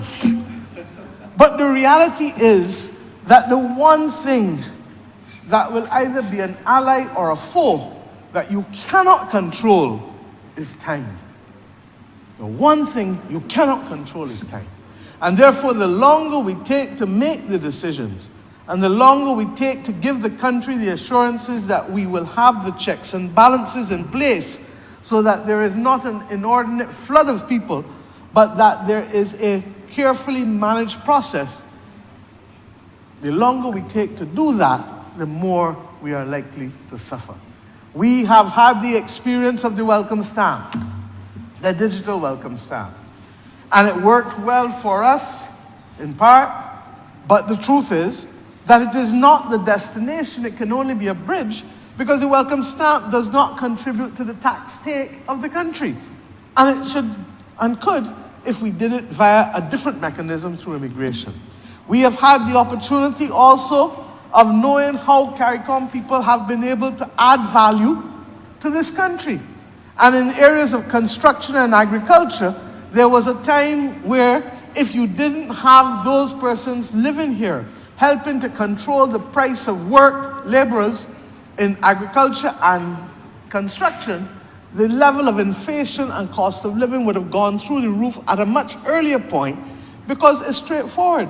If you don't have enough people available, you do not have the capacity to control what you pay them, because all of a sudden people start then to determine what their literal price of engagement is. And that is why in many countries the absence of available labor has led to cost of living increases. One of the consequences of COVID was that a lot of people did not go back into jobs in the hospitality sector and in the restaurant sector, particularly in the United States of America. And that has contributed in part, along with increasing interest rates that was driven by overheating the economy, by having the kinds of packages that they had. The combination of the high interest rates and the high wages of labor has led to cost of living being a major, major issue there, perhaps more so than a lot of other countries there. Similarly with us, we have cost of living driven because we import almost everything that we use. And therefore we are takers of what prices come and cannot shape. We can mitigate, as the government has tried to do with respect to freight costs, with respect to the compact, with respect to reducing the tax take. But the notion, and I see others, including members in this House, talking about reducing land taxes just arbitrarily so, without recognizing that the consequences of so doing will have an impact on another area of taxes and taxation. People forget that this government reduced income tax levels, rates of income tax in this country in 2019 for everybody, increased reverse tax credit and who could benefit from it. Before you had to be earning $13,000 to benefit from it. Now if you earn $25,000 a year, $2,000 a month, you get a reverse tax credit. Now you pay less. Those who earn between $2,000 and just over $3,000 a month, just under $3,000 a month, sorry, get the compensatory income credit so long as the government can afford to give it back to you. But there's a very delicate balance of what we're carrying, not because the numbers aren't there, but because on the other hand, you're giving out a range of benefits with respect to free education and free healthcare and a number of other support systems for the elderly that we just talked about, and the welfare system, etc. Barbados has a strong, caring infrastructure, and it does not come cheap. And if we are going to maintain that because we believe in equity and we believe that those who are the most vulnerable must be taken care of, then it means that we have to manage carefully how we grow the economy, but equally ensure that the systems that are necessary to make sure that everybody can benefit and continue to benefit in a way that improves their quality of life, that can be done with efficiency, sir. This report, therefore, here is a commitment of this government to be accountable to the people and to ensure that in spite of the fact that the members of this commission went across the length and breadth of Barbados, that it is now time for the Parliament to have its say in this chamber and the other chamber. There will be consequential actions that flow from it once we have heard where all of it settles, and those consequential actions will have far-reaching implications for the state of Barbados and for the state of families and their way of life in Barbados. And Mr. Speaker, therefore, I commend this report for the support of this honourable chamber. I thank, as I said, the commission who did the heavy lifting and the work. I thank the honourable member for St. Michael South Central for being able to lead this debate for us and to being able to work with the commission in the early stages as minister in the Ministry of Economic Affairs. And I say simply to Barbadians, in life, we do not always get the opportunity to make the decisions that we want or to live in the environment that we want to. We have to take it as we find it.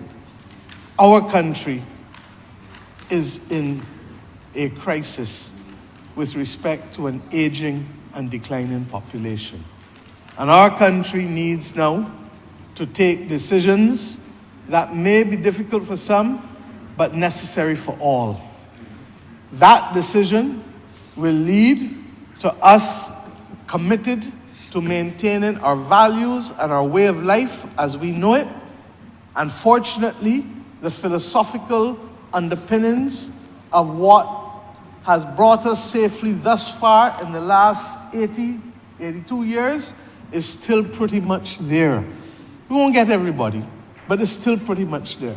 So long as we retain those philosophical underpinnings, so long as we commit to ensuring that as we bring people that we can manage their integration into this country, so long as we continue to make sure that our values remain predominant in so doing, then, Mr. Speaker, this is the right thing to do.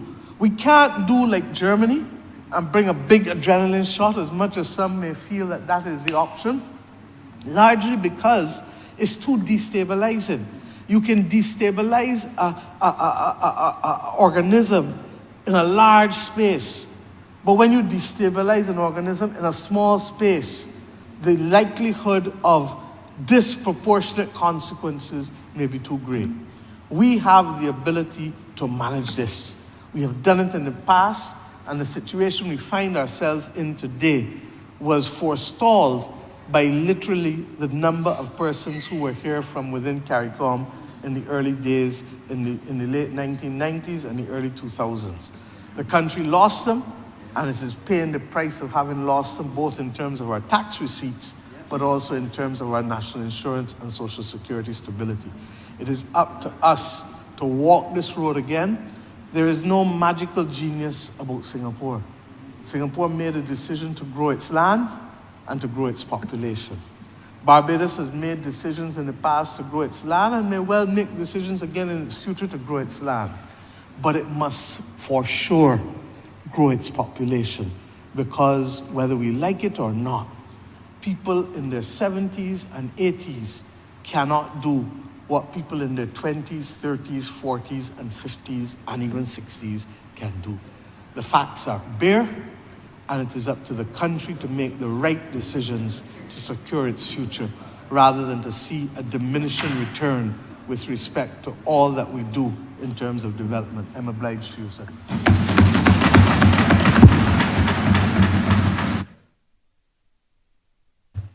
Honourable St. Michael South. Thank you very much, Mr. Speaker, sir.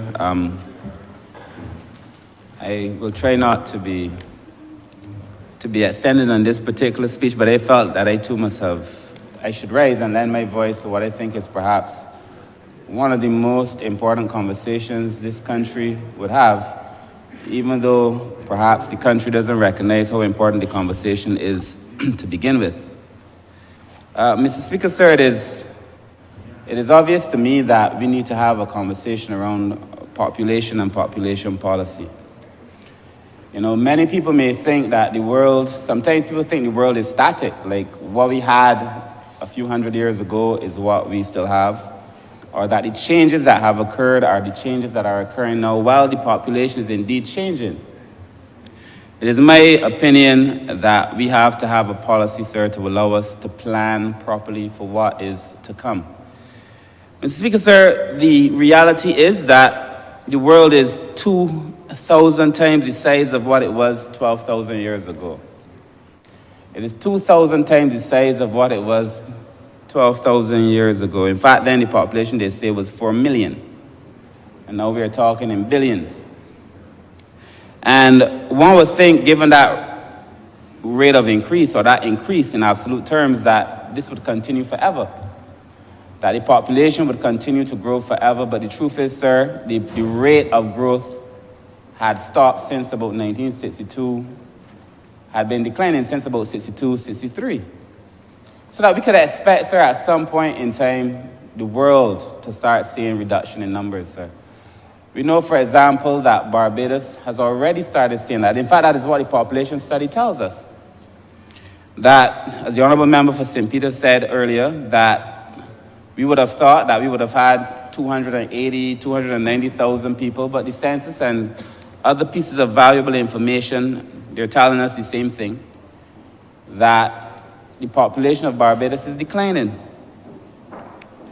Sir, this is obviously a cause for us to have some concern, sir. If this growth rate continues to decline, we have to be very concerned about it, sir. The question is, how is this relevant to Barbados and why? How is this question on population relevant to Barbados and why?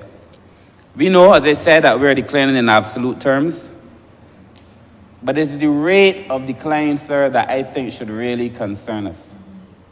The speed at which this population is declining, sir, is really what should concern us. If you can see declining numbers so clearly from one census to another census, it tells you immediately that the speed rate should offer you some degree of reason to be concerned, sir. And I use the word concern and not alarmed because I think we have enough time to plan. In fact, the reason that we have a population policy before this House that the Honourable Member for St. Michael South Central is leading is because we are planning. And it is in the fact that we are planning, sir, that would allow us to deal with a number of these issues that will present themselves over time, sir. But we have to prepare ourselves for what it is we see coming. We often say in this government, sir, that you should not react to something you ought to have seen coming. A few years ago, sir, when I was doing my master's, sir, and I wrote my dissertation on the elderly, there was a book that I read called The Ticking Time Bomb in relation to how the world was aging. I had, at the time, I wrote a lot about Barbados, but I'd also read a lot then about countries like Bangladesh and so on, sir, and what it meant for those countries. At the time, it almost seemed as if Barbados had time. We had a little bit more time, but it is clear to me, sir, that we do not have the time that we thought we had, that I surely thought we had when I wrote that paper, sir. And I agree with everyone that this is a conversation on economic policy and that it is a conversation, sir, on our social policy. Sir, if we have a declining workforce, as the Prime Minister just said, as all of the data tells us, if we have a declining workforce, sir, you have an aging population, and then you have a young set of people who have not yet entered the workforce, normally up to 15. You know, the dependency ratio is calculated 0 to 15, the young, those normally above 65, the old. But inside of that now, sir, you have to add the people who are young, who have mental issues, who have disabilities, and so on, who also have to be supported. We therefore have a problem, sir, with our dependency ratio, and it is one that we are going to be forced to confront and to address as a nation, sir. And this has serious implications for Barbados, sir. It has serious implications for the country. So I would want to speak today really very briefly on only two things. I want to talk, sir, about the aging population and only very specifically, sir, about one thing about it that is troubling me. And then I want to talk very quickly about young people, sir. I do not intend at all to be long. But, sir, the aging population is something that we have to concern ourselves with. Our latest census and the population report and everything tells us that our population is aging. Barbados is considered to be an aged society. I tell people when they speak of Barbados now to stop saying that Barbados is an aging society, because that day is past. We are an aged society. and heading very quickly for being a super-aged society where over 21% of our population will be elderly, sir. Sir, I was asked by the Honourable Prime Minister to speak at a conference 2 weeks ago, in her stead, sir, on eye care. And while I have responsibility for aging, sir, I have never, I must confess, considered eye care in the same way that I was exposed to it while I was at this particular conference, sir. And during the course of that conversation, sir, the information was made available to me of the number of people in this world, and I anticipate in Barbados, who are dealing with eye health issues. Sir, we know that vision is the most dominant of the senses, but that there are a significant number of people who are dealing with eye health issues. In fact, sir, we take it for granted, but as we all age, we all deal with eye health issues. All of us. I was in a room with the Honourable Member for St. James North, I think, and a few others. And there were 8 of us in the room, including, permit me to say, Janille's Honourable. And Janille is blind. And Janille is one of the advocates in the ministry, and she's working on making sure the policy, sir, becomes part of our normal understanding. But I looked across that room and I was joking to the others that the truth is, me and Janille shared a joke that the only person in that room of 8 people who did not wear glasses was Janille. But everybody else in the room needed to wear glasses, sir. Everybody in the room needed to wear glasses because as you age, your eye health deteriorates, and it deteriorates rapidly. I am convinced, sir, that the cost, in a number of ways, the actual cost of dealing with it, sir, but what it costs people who are unable to see well and not being able to join the labor force, sir. People get irritable. You ask somebody to read something, a man might be prone to violence, you ask him to read something, he can't see it, he gets upset, sir. We have to think about this. I must tell you, sir, that it is my strong view. And I used to think when I was young, I used to say growing up in the Pine that the people who live in certain areas are healthier than people who have money. But it has become my point of view now that it is not that they're necessarily healthier. They just don't maybe go to the doctor as much, not getting their checks as much. Because I would see people 50, 60 years old, sir, in communities that I represent, communities that I grew up with, sir, where these men are not and women are not wearing glasses at all. And I say to myself that there has to be, given the ratio, the natural ratio of how people have to wear glasses as they age, there have to be a certain amount of the population in regular communities too who should be wearing glasses. And that we have to find a way to make sure that the average Barbadian, as this society ages, have access, sir, to proper eye care. If you do not have proper vision, sir, it completely affects your quality of life. It affects your capacity to earn. It affects your capacity to be a productive member of the society, sir. And I was saying to the Honourable Member for St. Peter, even as we talk numbers, we have to talk about quality. Mr. Speaker, sir, I feel that we have to therefore make it more accessible, but also, sir, because I know we will say that it is available, you can go and get your eyes checked if you want. But somewhere along the line, sir, I am extremely concerned about this eye health because I know if I look around a room of people who are above a certain age with glasses, and in another place, nobody with glasses, yet we're asking these people to be able to read daily, read the newspaper, read the internet, read this, read that, sir. We have to be able to do something about it, sir. I think it was Yellow Man who had a song, if life was a thing, money could have buy, the rich would have live, and the poor would have die. And everywhere I go here, the poor man cry, you can't take it. But sir, I believe so, while obviously not as linear as that, sir, there is something to be said about how we make healthcare as the population ages available to those who do not have necessarily sort of wherewithal, or who a person might not just not want to go. You know how it is. A man might say he ain't wearing the glasses, sir. I say this because I know as if our population continues to age and we want to get the best out of everybody, sir, we have to make sure that they have the best chance to be able to do so, sir.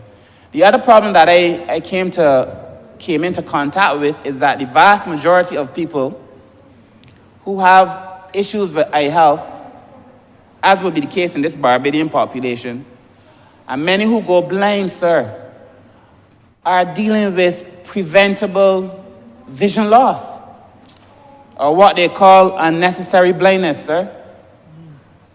That a lot of people who go blind are dealing with unnecessary blindness because some people refuse, sir, to want to go to the doctor. Sir, when I was growing up, there was a man, a very nice man, in the community that I grew up in. He was a diabetic, a bad diabetic. Everybody knew he was a diabetic.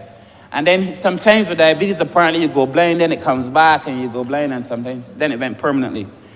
But we could not get, his name was Carlisle, put me to say, we could not get him to stop drinking. And even though he was dealing with what clearly was preventable, the process of adapting behavior to save his own vision was too much. I do not know now, sir, that it is enough for us to say that people can go or people can have access, sir. I think we have to find a way, sir, because the opportunity cost, but the real cost of dealing with preventable eye loss, sir, and a lot of it, sir, from refractive illnesses and cataracts. So these are things that we should be able to address. There's a whole set of disabilities associated with aging, sir, in Barbados that are preventable. We met with the Amputee Association very recently, sir.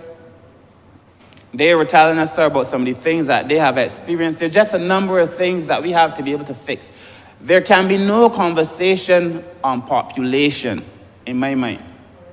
Recognizing that a part of it is the fact that many people who are in this population are getting older. There can hardly be a conversation about population without a conversation on aging, and a conversation on aging without a conversation on disability. Because in Barbados, a lot of us who age are dealing with disabilities, whether it is an eye loss, whether it is a physical disability, whether it is just a general sense of malaise, and of course, sir, with dementia. I concern myself with this, sir, because I know we're going to have to deal with it one way or the other, sir. In this policy too, sir, on my second point, the policy goal number 1 speaks to ensuring a population size sufficient to grow and sustain adequate levels of care, productivity, labor force participation, sir. But nothing stays static. Sir, I believe the issues that we are having now with our young people, sir, requires a different approach, not only from the government, but we also have to change. But I read very recently, sir, Hilary Beckles, sir, he was suggesting that the university has to offer a different perspective on helping us manage some of our social problems. Universities are gauged by their capacity to offer new knowledge. In societies like Barbadian societies, sir, in small island developing states, the university has to be involved in helping us solve our social problems. It has to be. But also, sir, the church has to be involved in helping us solve our social problems, the private sector, everyone. This situation that we are facing, sir, I know people are very concerned about the violence, sir. I am very concerned about the violence too. But I will say to you, sir, that in my opinion, the violence is the worst manifestation of something that we are dealing with on a lot of different levels. Our inability to care about other people, sir. You know, as our population ages, there was a time when we believed that the younger people in the household were responsible, sir, that they had a duty to look after the older people. Our population is aging, sir, so we have more older people. But the younger people, do not see it as their responsibility to care for them. So it's more of a burden now on the state. But it's that lack of care, sir, it is pervasive. You hear conversations between, and sir, when you look at a lot of the murders, sir, especially in the last year, this last year, sir, it is a lot of it, not all of it. Two people had a quarrel. You know, there used to be a oligoli. Two men have quarreled, so two men must fight. Please stop them before it is too late. And the lady goes on and saying, one of us won't sleep tonight, one of us won't eat tonight. Speaking of Asian. Yeah, speaking of Asian. My mother used to play these oligolis every Sunday. Two men have quarrels, so two men must fight. And you know, have, sir, petty quarrels. Petty quarrels. And these things, sir, are resulting in people being deprived of their lives. Because to me, sir, it is a situation around care. And people just don't seem to care about other people. And so, you know, I tell my daughter now is at the age where she goes out, I say, listen, if you bounce anybody, my darling, please say, I am sorry real quick. I know, sir, if I do anything, I offer drinks quick.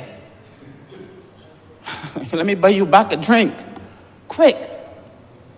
Because that is what's happening now, sir. And I'm saying that the manifestation that we're witnessing in violence is perhaps, sir, part of that trajectory that is fueled by the lack of care, which takes me into a conversation in our homes. It takes me into a conversation in our schools. It takes me into a conversation in our communities. I say to people too, that the idea that we can solve poverty in the Ministry of People Empowerment is a non-starter, because by the time you come to the Ministry of People Empowerment, you're already in poverty. You already need the help. The solution has to be before that. The police cannot solve our crime problem, then, is my point. The police cannot solve our crime problem. And sir, I do not think our crime is out of hand. I really don't. But I do believe, sir, that if we are going to tackle it, it has to be all of us, sir. I was making the point, sir, I speak to the Honourable Member from St. Peter and the Honourable Member for St. Michael South Central a lot. But I was just making the point that as we look at these numbers, we are assuming things. We are looking at the population numbers, sir, and we are saying in absolute terms, well, we have X amount of people of a certain age. But if you look at that X amount, you must start subtracting. How many people of that X amount, sir, of working age are actually getting the skills or want to have the skills? Because not that they don't have the skills, want to have the skills. How many training programs the Ministry of Education has put on? When I look at the amount of offerings in terms of skill training, you can find training in Barbados now for everything, sir. I offered training recently to some young people. You meant tell me what training minister? They don't call me minister, call me Kurt. What training, Kurt? We're looking for money. We're looking for money. And that these are long-term conversations that we have to have if we're going to be able to resolve this, sir. But I was saying, like, when I look at what is available in terms of the attitude, people's capacity, sir, people's desire to want to stay the course, people's, you know, sir, you know that if you take a job, there has to be sacrifice. You might work from X hour to X hour. You get a lunch hour. These are things that are normal. You would think this is regular, everyday conversation. This is normal things. So there are a lot of young people who do not even begin to understand the concept of a lunch hour. People who would say, I ain't working for nobody, which is fine. If it means that you want to go and work for yourself.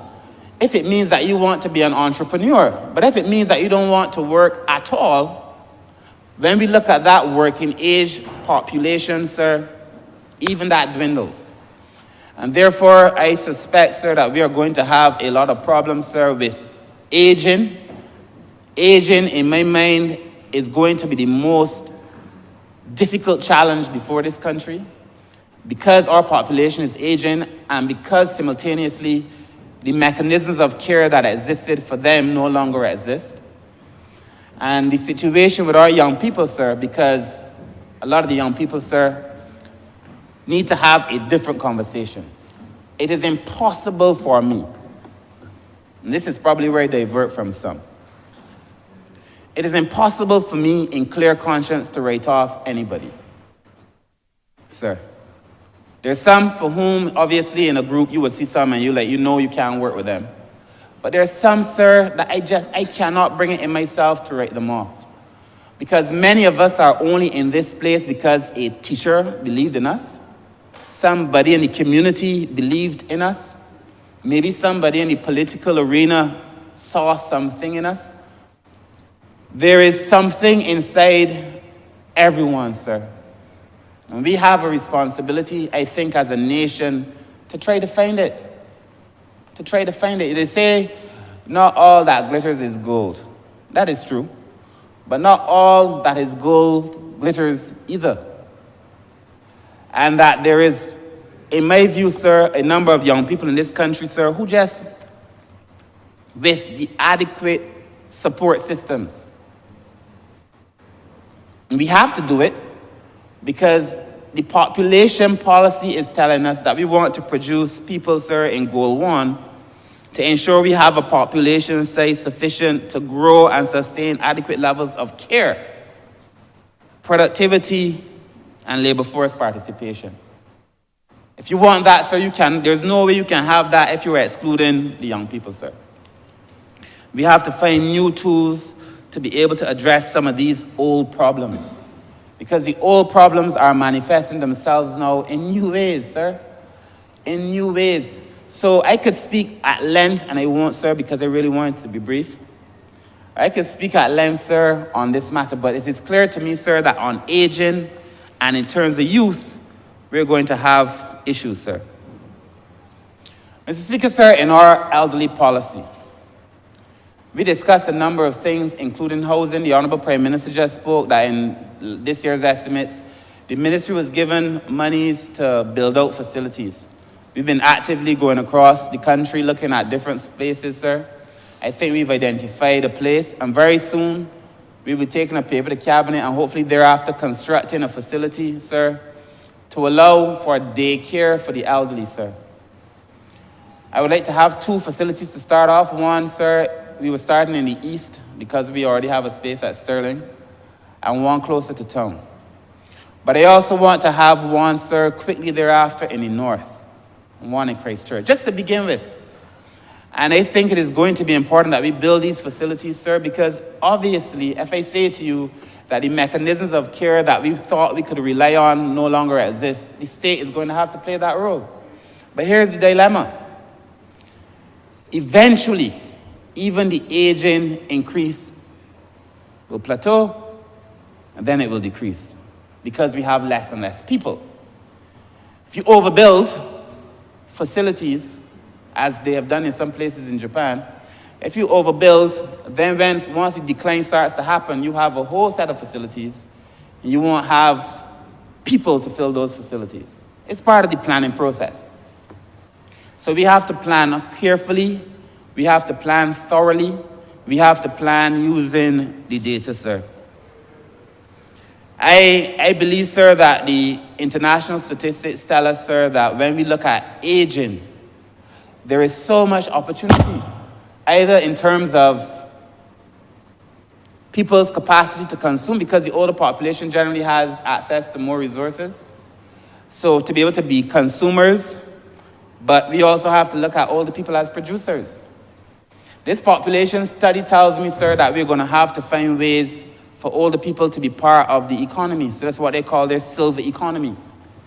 To allow older people, sir, to be in the population, sir, but not to be seen as a burden. For persons with disabilities, sir, to be in this conversation, sir, but not to be seen as a burden, sir. Mr. Speaker, sir, I recently got my first official pair of readers. Officially. I bought a pair, they sell them cheap in these stores. I bought a 1.25 one time. I know the numbers, I didn't even know what they meant. A 1.25, a 1.75. I officially got my first pair, sir, of readers. And it is because as you age, you naturally become farsighted. That is where you see, don't mind men that trying to hold on in the pretense that they could maintain youth forever. Nobody drinks from the fountain of youth outside of these fantasy movies. You see people, sir, reading their things because you become, it's called presbyopia. You become farsighted as you age. Not Prescott, you're probably the only person drinking from the fountain of youth. Forgive me, sir. But I'm saying you become farsighted as you age, sir. And all of us are going to have to deal with that. All of us. I, sir, as I said, sir, recently got my first pair of glasses, and, you know, my fear, and I wonder if this is the fear that the men in my constituency and other places are having, because I know, given the statistics across the world, I know when I look across a room of other people that people are in glasses. I know that the amount of people I see on the street that are not wearing glasses is too small. The math, as they say, sir, is not mathing. Because it can't be that the average percentage is X high and in certain places is lower. That just doesn't make sense. So I believe that we have to, and I will do it, start talking to some more community people, sir, about the necessity, sir, to be able to wear glasses. And to wear glasses because it allows you to see. Sir, you know, people sometimes get irritable and want to fight and think when they feel like you push them in a corner. You tell a man, sir, about going to the doctor, sometimes he may get cruel. I have a constituent, sir. I don't know if he's listening. He's my dear, dear old friend, dear friend, dear friend. As some people become when you become an MP. And one day he and I were having a conversation. So I just feel this conversation about healthcare, as people get older, has to be part of our population conversation. We were having a conversation. And he told me that lately here, he's now probably like in his 60s. Lately here, he said, as I turn 60-something, I find when I drink Guinness, I have become allergic to Guinness. And when I drink Guinness, my nose bleeds. Because he's now developed an allergy. I said, my man, I don't know that this is any allergy, as I think you perhaps had consumed too much Guinness. But as you get older, that which your body could tolerate, it can no longer tolerate. My man, you need to go and see a doctor, because this is obviously a deeper problem than you think. You know, he was trying to convince me that it was an allergy. Even as I left the conversation, I couldn't convince him to go and see a doctor. And there's a lot of people in our society, sir, like that. And these things have a cost. And therefore, sir, I believe as we discuss the population policy, going forward, sir, we have to look at all of these issues. It makes a significant difference. We have to look at transportation, housing, education, retooling our people, sir, to make sure that even as we discuss a number of these things, sir, we are in a better position to be able to address them. Mr. Speaker, sir, I will close with this, sir. During the last set of estimates, the last estimates exercise, when the Honourable Member for St. Peter was in the well, I had raised a constituent of mine, sir, who had paid X amount of contributions, but not enough. He was just short. I walk around my constituency, sir, and even among some of my friends, and I ask them, have you been making contributions to NIS? Sir, a large amount of them, sir, not making any contribution whatsoever to national insurance. I have a very good friend who most of my colleagues know, who goes with me everywhere. He would tell you that from the time we started hanging out, I was saying to him, my man, put something in the NAS. You're not getting any younger. Because at the end of the day, sir, when you get a certain age, you depend on those funds to be able to get you past the mark. You depend on those funds, sir, to be able to help you to live. If I say to you that we're getting older, we're having less children, and then the ones that we're having, sir, the we need to work with them to make sure that they're productive. It means that we have an even larger space. So the conversation is not about NAS having money for NAS' sake.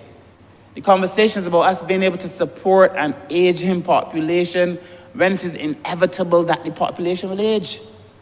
That's what it's about. Sir, I spoke on this matter when the Honourable Member for St. Peter was in the firing line. And the comments, sir, I read the comments, sir. This is not for me. Sir, I with all of my heart, even if I were not in this place, if I were somewhere else, I would tell Barbados that one of the most important conversations we can have is on aging. And I would tell Barbadians that one of the most important parts of that conversation is about putting down something to make sure that they can live, sir. A lot of older people would tell you, as I said earlier, that the younger people just are not caring for them. They got to care for themselves. And that is the conversation we have to have, sir. So on this population policy, sir, I wish to offer my fullest support.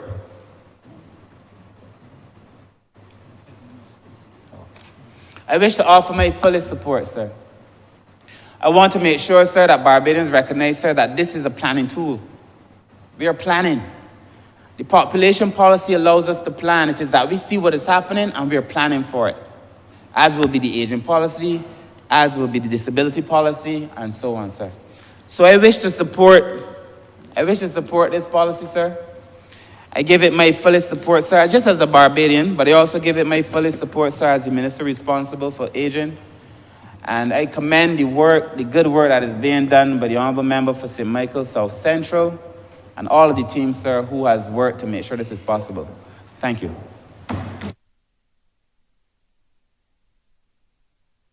Honourable St. James South.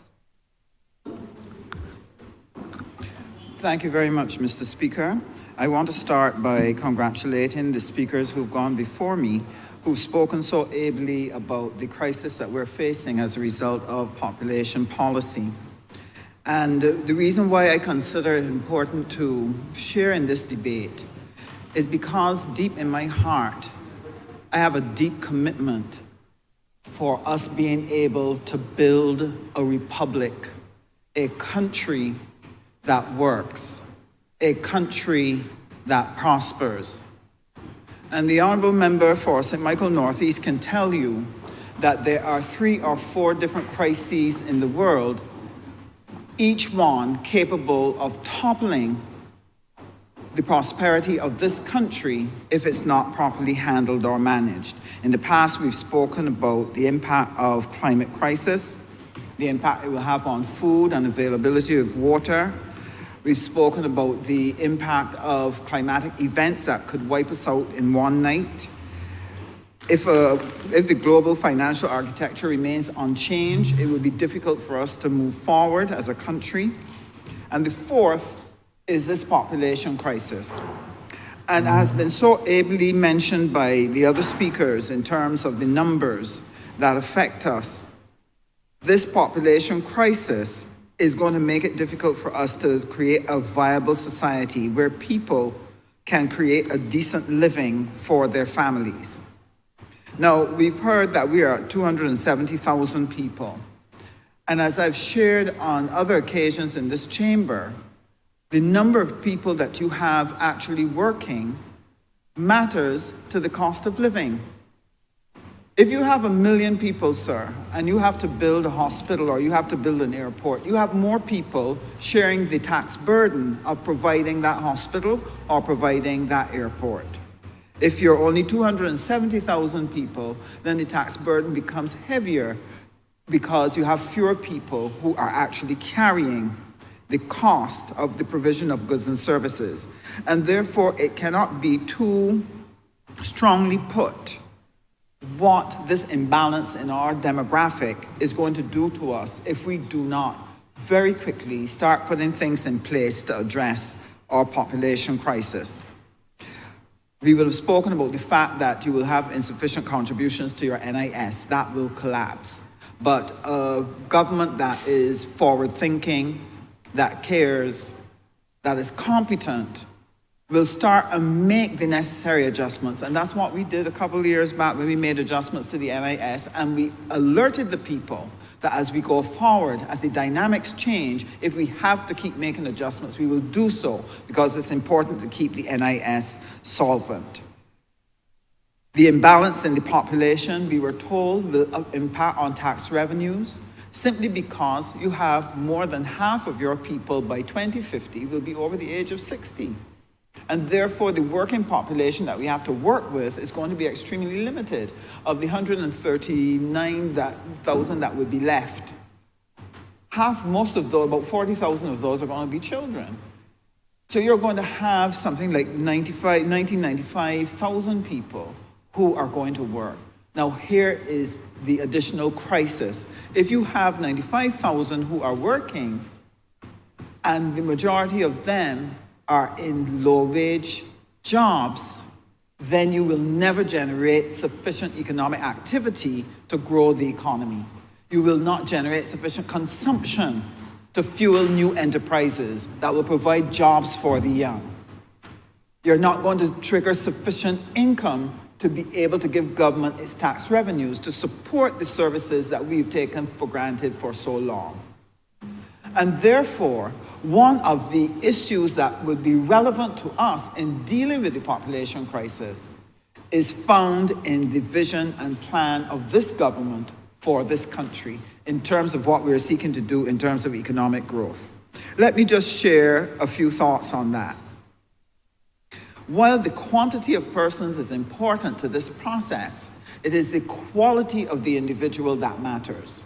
What they think, how they function, how they prosper, how they socialize, decisions that they make. And we have seen enough in this country in the last few years that has told us that we have a problem with the social fabric of the country, and that if we don't work at improving that, we are going to find ourselves in a situation where we do not have a viable population because our people are not adequately trained, not adequately socialized to be able to function well in this economy. And so, what does that mean? It means that if we are going to improve the economic performance of this economy, we have to find meaningful ways to increase the skills of our people. And what this speaks to is the absolute necessity for transformation in our education system in order to provide our young people with the necessary skills. And how would that help us? If you have higher skilled labor, it means you can attract a better quality of investor into the country. You can attract the types of jobs that will allow for good pay, that would bring good spending in the economy, will help us to generate foreign exchange. And as a result, we will be able to build out the economy because skilled labor will give you better enterprises, will give you better economic outcomes. And that is why the work in the Ministry of Education is so important, especially in the area of tertiary education. One of the plans that we are currently working on is how can we intensify and encourage more of our young people who may now be sitting on the block, who may now be underemployed, who may be at home frustrated, or who may be looking to go overseas to get a job. How can we encourage them to utilize the programs that we have put on the table to assist them to acquire the skills that we need to build out the economy of Barbados? And this is why the Construction Gateway program is so critical to what we are doing here in Barbados. We just recently launched a cohort, and we are seeking to attract as many young people as we can to take up some of the skills that we are offering. But this government did not stop here in terms of looking at tech-voc education and improving our technical skills, but has sought to attract persons who can come into Barbados and provide us with the opportunity to acquire skills in things like cybersecurity, where they're able to earn higher pay. We are creating a global worker who can work from Barbados, but able to offer that service any part of the globe, and therefore become a global worker. And so the cybersecurity program is important, and I just want to alert the chamber and alert the population through you, Mr. Speaker, that another cohort is being sought for September, and we want to encourage as many people as possible to take up cybersecurity. We've also looked at the artificial intelligence training, and there are a couple other courses that are going to come online that will provide our Barbadians with the higher level skills that will attract greater income. And that will help us to offset part of our problem of too few people working. If we can increase the pay, it will help significantly to help us come to a better balance.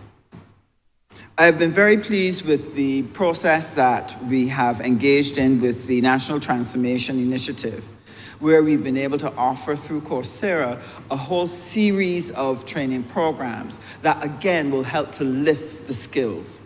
But one of the problems that I think if we're going to tackle the issue of the quality of the population, we have to help people re-engage in learning and to love learning again.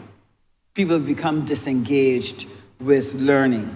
And that's one of the reasons why we have discussed what do we need to do to increase that interest. One of the problems that we discovered was that many people coming out from the general education system had not mastered their literacy skills, their numeracy skills, and that this acted as a disincentive to people to continue going through education. And so one of the things that we have put into the construction gateway training is that remedial training in literacy and numeracy along with IT and civics in order to help them build a stronger base so that they can absorb the construction skills and go out and get that job.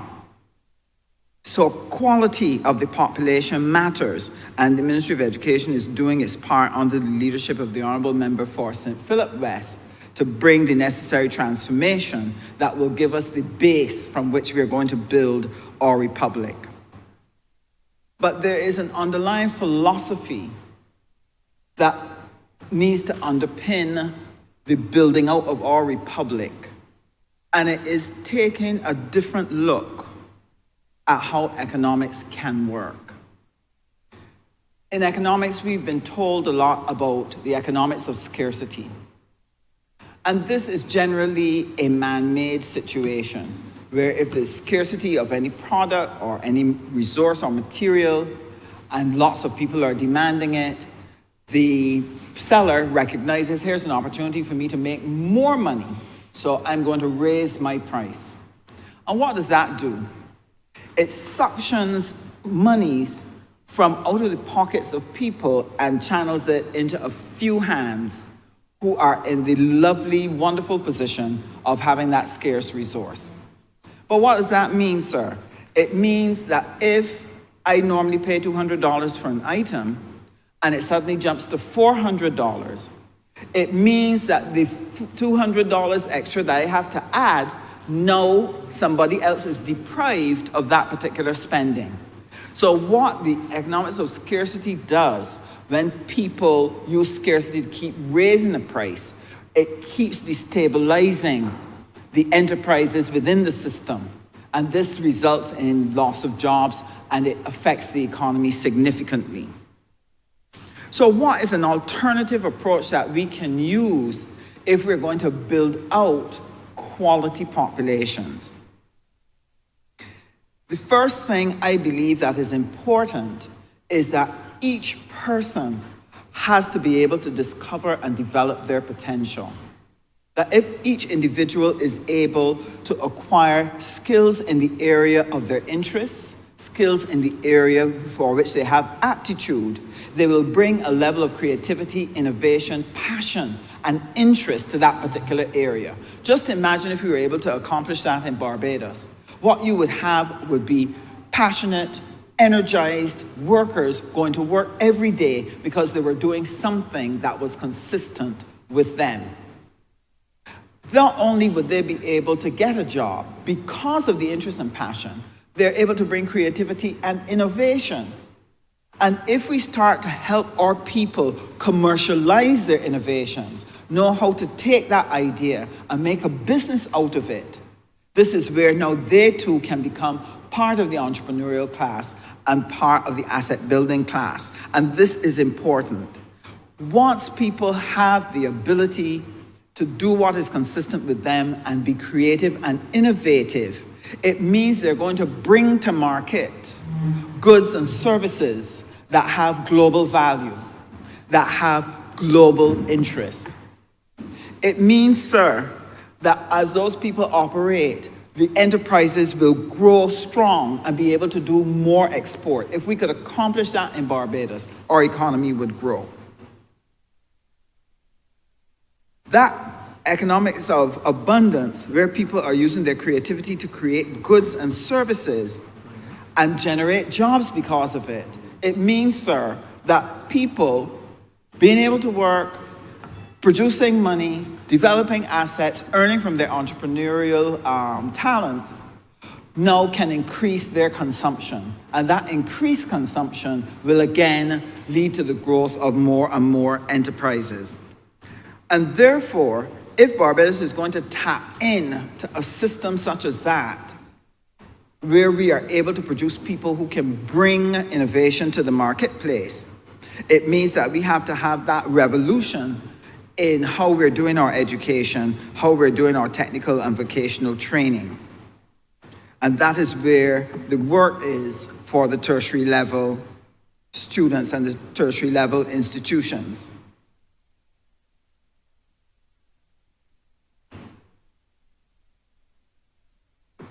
One of the things for me, sir, if we are able to get this right, we are going to be able to build a society that is prosperous, a republic that works. But the other half of that equation isn't just the opportunities we're going to give to our young people through training.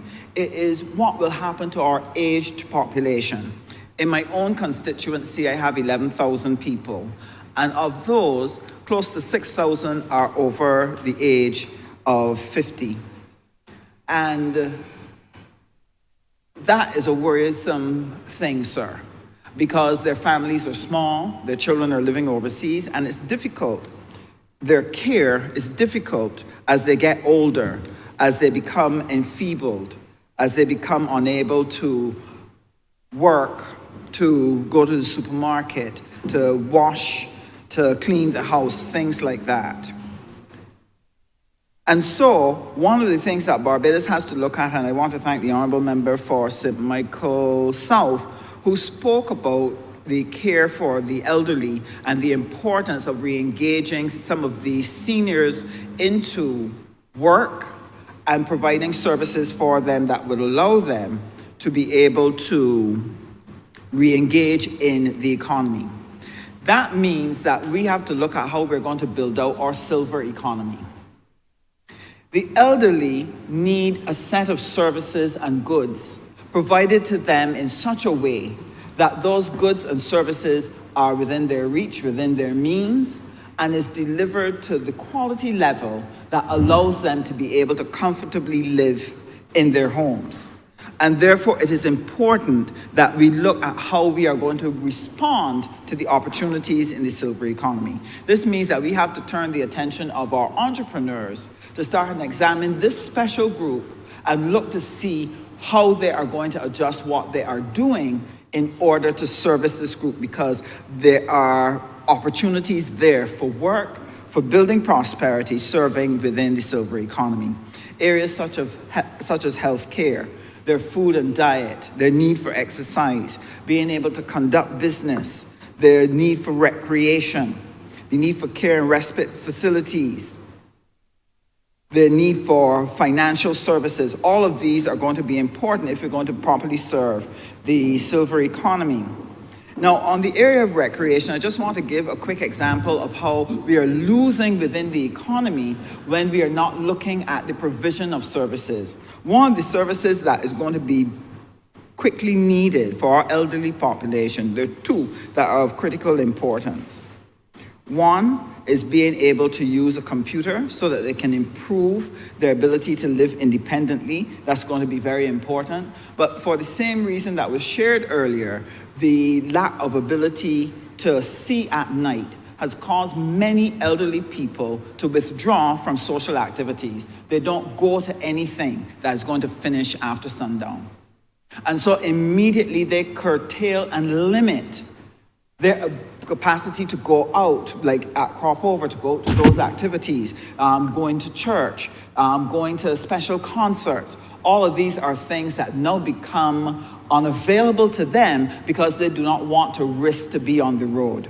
For a long time, I have sought to find persons who are willing to look at the provision of transport for special activities to allow these persons to be able to engage socially. If we were able to do that, again, you would raise consumption and spending within the Barbadian economy. These are the things that are important if we are going to be able to help our elderly engage within the population. But the most important thing I think that is needed for them, a number of them are still of sound mind. They're still able to get around, move around. Part of the issue that we have, especially during COVID, sir, was the fact that a lot of those senior workers were not re-engaged in work. When companies closed, many were laid off.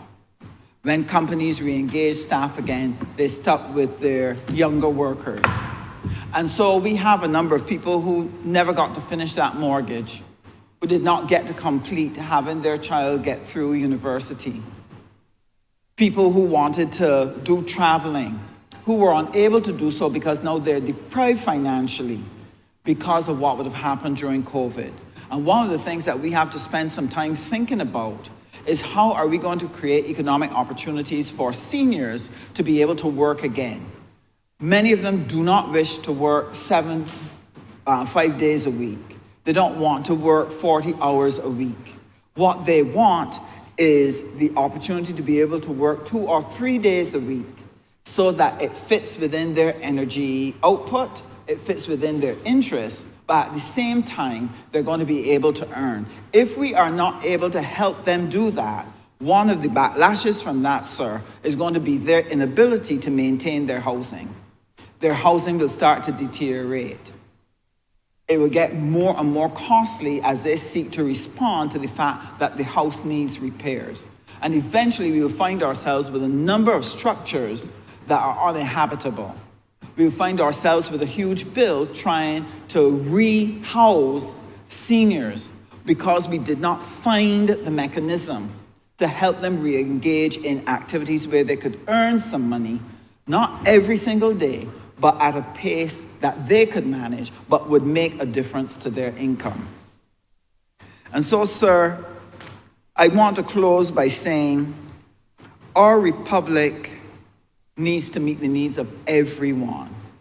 And we need to look at what we are going to do in terms of care for the elderly, improving how we're training and skilling our workers, how we are raising our children, how we are socializing them. And we need every single part of our society to work together to make it happen. We need families to work together. One of the most distressing things for me as an MP was to recognize that there are a number of families that are so dysfunctional they could not help themselves during COVID, because they could not work together. They could not lay down the anger. Now, if they can't lay down the anger inside of the home, you can imagine what will happen out in the wider society as they engage each other. The crime rate will keep rising. And therefore, there is a need for us to start and do parent training in our communities, because it is the only way we're going to pull back what is happening between what we need to do in the school and what we need to do in terms of parenting. These are two things that can help make a difference in our communities to help break this pipeline that is fueling crime. I want to sincerely thank the Honourable Member for the City, the National Peace Programme, and the Honourable Member for St. Joseph. The National Peace Programme is supporting a number of parenting programs that are being launched in July all the way through to almost the end of the year. These programs are important. My concern, however, is how are we going to attract the people who really need to be in the parenting programs to attend? I think this is something that we have to look at to ensure that we get the numbers so that it helps to make the difference. Just in another couple of hours within the constituency of St. James South, that National Peace Program with the parent training is going to be launched. And we are very thankful that the Caribbean Institute of Social and Emotional Learning and Paradox, they're working together to be able to deliver that training for our parents. I believe that this is something that if we can embrace this across the country, I think that it could go a long way to helping us repair the fabric.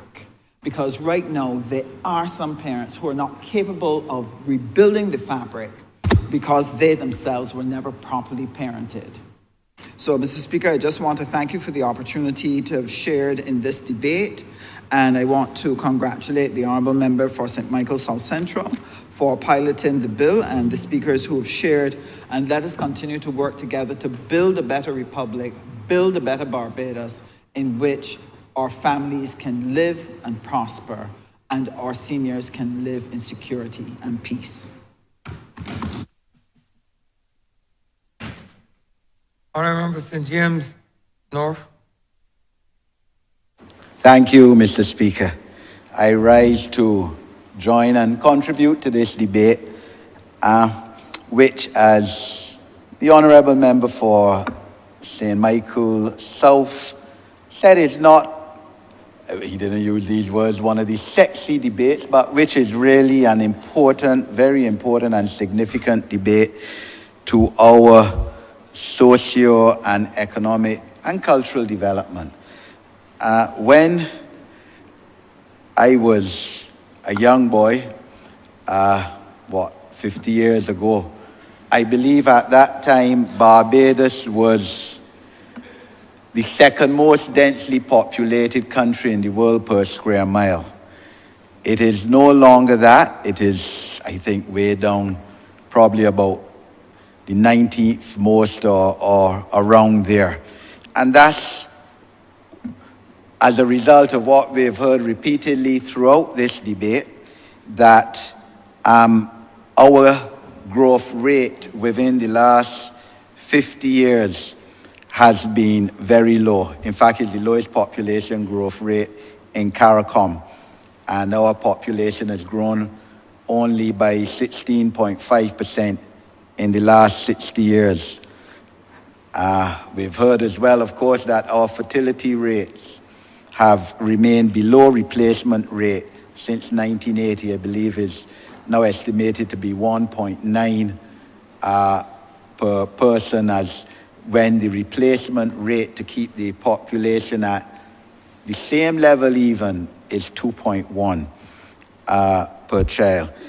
And what is even more concerning, of course, is that over the next 30 years, our dependency ratio, or ratio of young people of working age who will be looking after senior citizens, is expected to grow to nearly 2 dependents per person of working age. This is an issue, Mr. Speaker, that not only besets Barbados as a problem, but the whole world, to at least most of the world, I should say, not the whole world.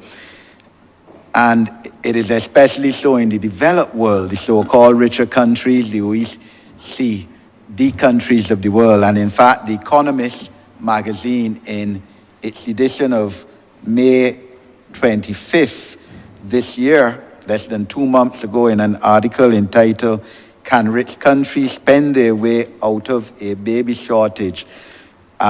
spoke on this issue for 3 pages and spoke towards the kind of policies and incentives that some of the wealthy countries in the world are utilizing to try and increase their population by getting young people to have more children.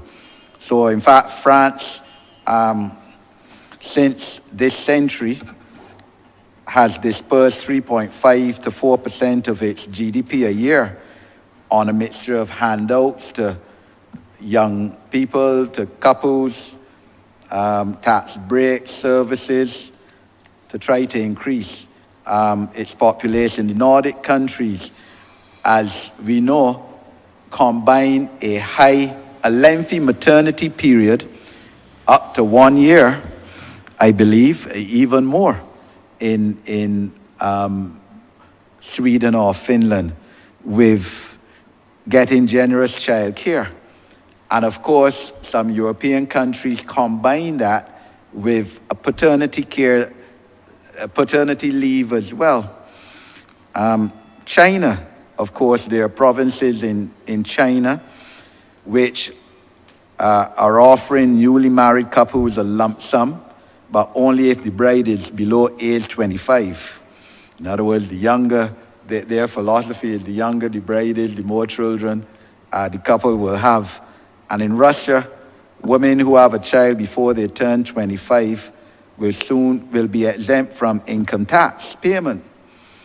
And Hungary offers a similar benefit to mothers who have their first child before age 30. So these are all areas of policy decisive making that countries in Europe are seeking to increase their population by baby boom. In the United States, there's a non-profit organization which pays women $7,500 from the time of pregnancy to the first birthday of the child. So it is not only Barbados that this issue is, on the minds of legislators and policymakers. I commend the scripters and those who were party to the creation of this policy. I would have met with them when I was Minister of Home Affairs for a whole day session. And I know the Honourable Member for St. Michael, South Central was in attendance as well. They have, and it's significant, and the Honourable Prime Minister mentioned that they have not put a figure on what they perceive or imagine to be a reasonable population size of Barbados. Right now, the census is saying is about 269,000, having declined. But clearly, there are now many countries in the world that are just above the size of Barbados, which has much larger populations. Issues, the study though does propose issues such as widening our citizenship criteria, or rather citizenship possibilities, by bringing it down. Right now, as we all know, an individual is only entitled to Barbados citizenship by descent if either of their parents are Barbadian, but bringing it down to grandchildren and possibly great-grandchildren, as we heard the Honourable Prime Minister say. And this has been mooted and thought of since I was Minister of Home Affairs, and that is now 4 years plus ago. Even now, sir, it is so serious that even now, I still get emails and WhatsApps as to whether, from people, Barbadians living overseas, as to whether their grandchildren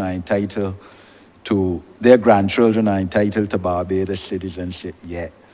So it's something that we need to move on. I know that the Honourable Member for Christchurch East has promised, especially recently, a new immigration bill, which will address these issues. And I believe he understands the urgency of dealing with this situation. When I travel to our missions in England and New York, for example, as I'm sure other members of parliament and ministers do, the issue is raised by the missions and as to the number of barbarians residing in those jurisdictions to which they cater for, obviously, who ask and inquire about this issue, whether directly to the missions or at town hall meetings when barbarians in authority visit. So it's something that I think is definitely required by our diaspora and as a means to widen our barbarian population and certainly citizenship. And we all know that regathering is on again next year, having been unavoidably aborted in 2020 when COVID came upon us.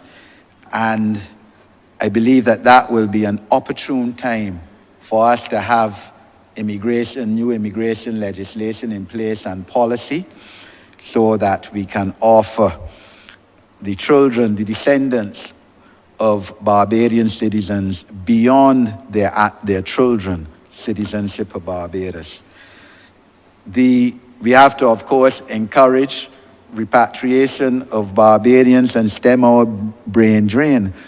And I know that that's not such an easy task, Mr. Speaker, because the whole profile of individuals is to travel and seek what they consider better opportunities outside of their country. And but obviously if we make Barbados more attractive to young persons especially, we will get more barbarians coming back home rather than wanting to stay in the northern hemisphere. The fact of the matter, sir, though, is that we have many people who are not born in Barbados residing in Barbados too, because the United Nations estimates that 12% of our resident population here in Barbados are immigrants, are people who came to Barbados, mainly from other Caribbean countries, more women than men, 55% being female, and 75% being of working age, generally between ages 15 and 64 years old. So even though, as other members, in particular the Honourable Prime Minister said, even though we have been immigrating to other countries since emancipation, whether it's Panama, whether it is obviously the northern countries, England in the 50s and 60s, many of our people there were nurses, worked on the London transport, whether it was Canada in the 1960s, 70s, when Canada started to open up its immigration laws and policies to allow professionals to come there, especially from the Caribbean, and many of our nurses went there, for instance, even coming across then from England to Canada, and whether Panama, as we all know, yes, 1/3 of our people, particularly men, left and went to Panama and helped build the Panama Canal, including my grandfather. So even we have been a people who seek better opportunities outside. And therefore, quite honestly, it was extremely disappointing to me, and I say it again, as I've said in this parliament before, for me to be in parliament as an opposition MP and see the policies of the previous Democratic Labour Party government during the last decade in which they intentionally had a policy of sending out people who were contributing to this society, to our economy, and sending them back, especially to other CARICOM countries such as Guyana and Jamaica. Ever so welcome wait for a call by the late Prime Minister, then Prime Minister, and of course followed on by his successor Prime Minister too. And all of us are one in this CARICOM, as far as I'm concerned. Slave ship just let some of us off here in Barbados, some of us off in St. Vincent, and some off in Trinidad, but we all came from the same place. And therefore it was especially disappointing, and that was the crux of a matter. Whether there were 30,000 Guyanese here or not, as the opposition said, those Guyanese were contributing to this society. They were paying income tax, and a lot of them. They were spending money. In fact, many business people around Barbados said that their businesses went under as a result of the policy of the last Democratic Labour Party government to send home Guyanese and Jamaicans, because they were the people supporting their businesses. Businesses in Fairchild Street, for example, especially on a weekend. So, look, we know that there is a sector of xenophobia. That is the word that was used by former Deputy Prime Minister, the Honourable Dame Billy Miller, to describe Barbadians or some Barbadians when it comes to allowing or the idea of people coming into Barbados, especially from other CARICOM countries. But it has to be understood that an increased population in Barbados, an increased productive population that is of working age and skilled, will increase the economy of this country, will increase the GDP of this country, and will make life better for everyone, including Barbadians who live here all their life and who are born here. And that we have to have an open view of this issue. It cannot be a myopic view if we want to move to the next level. It is estimated that the number of immigrants from Barbados, people leaving right now, still exceeds the number of immigrants entering Barbados on an annual basis by, on average, about 400 persons a year. So it is not a troubling situation, and we have to reach a situation where we treat to the issue of more skilled persons coming in this country, more people trained, for example, in some of the areas that we have identified as areas that we have to improve our economy and get new industry, such as graphic designing and animation and specialty rums and pharmaceuticals and biotech industries and energy and renewable ICT. And those are areas that we need skills in this country, and we have to be open about it. Another way, of course, and people, of course, that have the resources and capacity to invest in our country and in our future, and also has to be encouraged as well.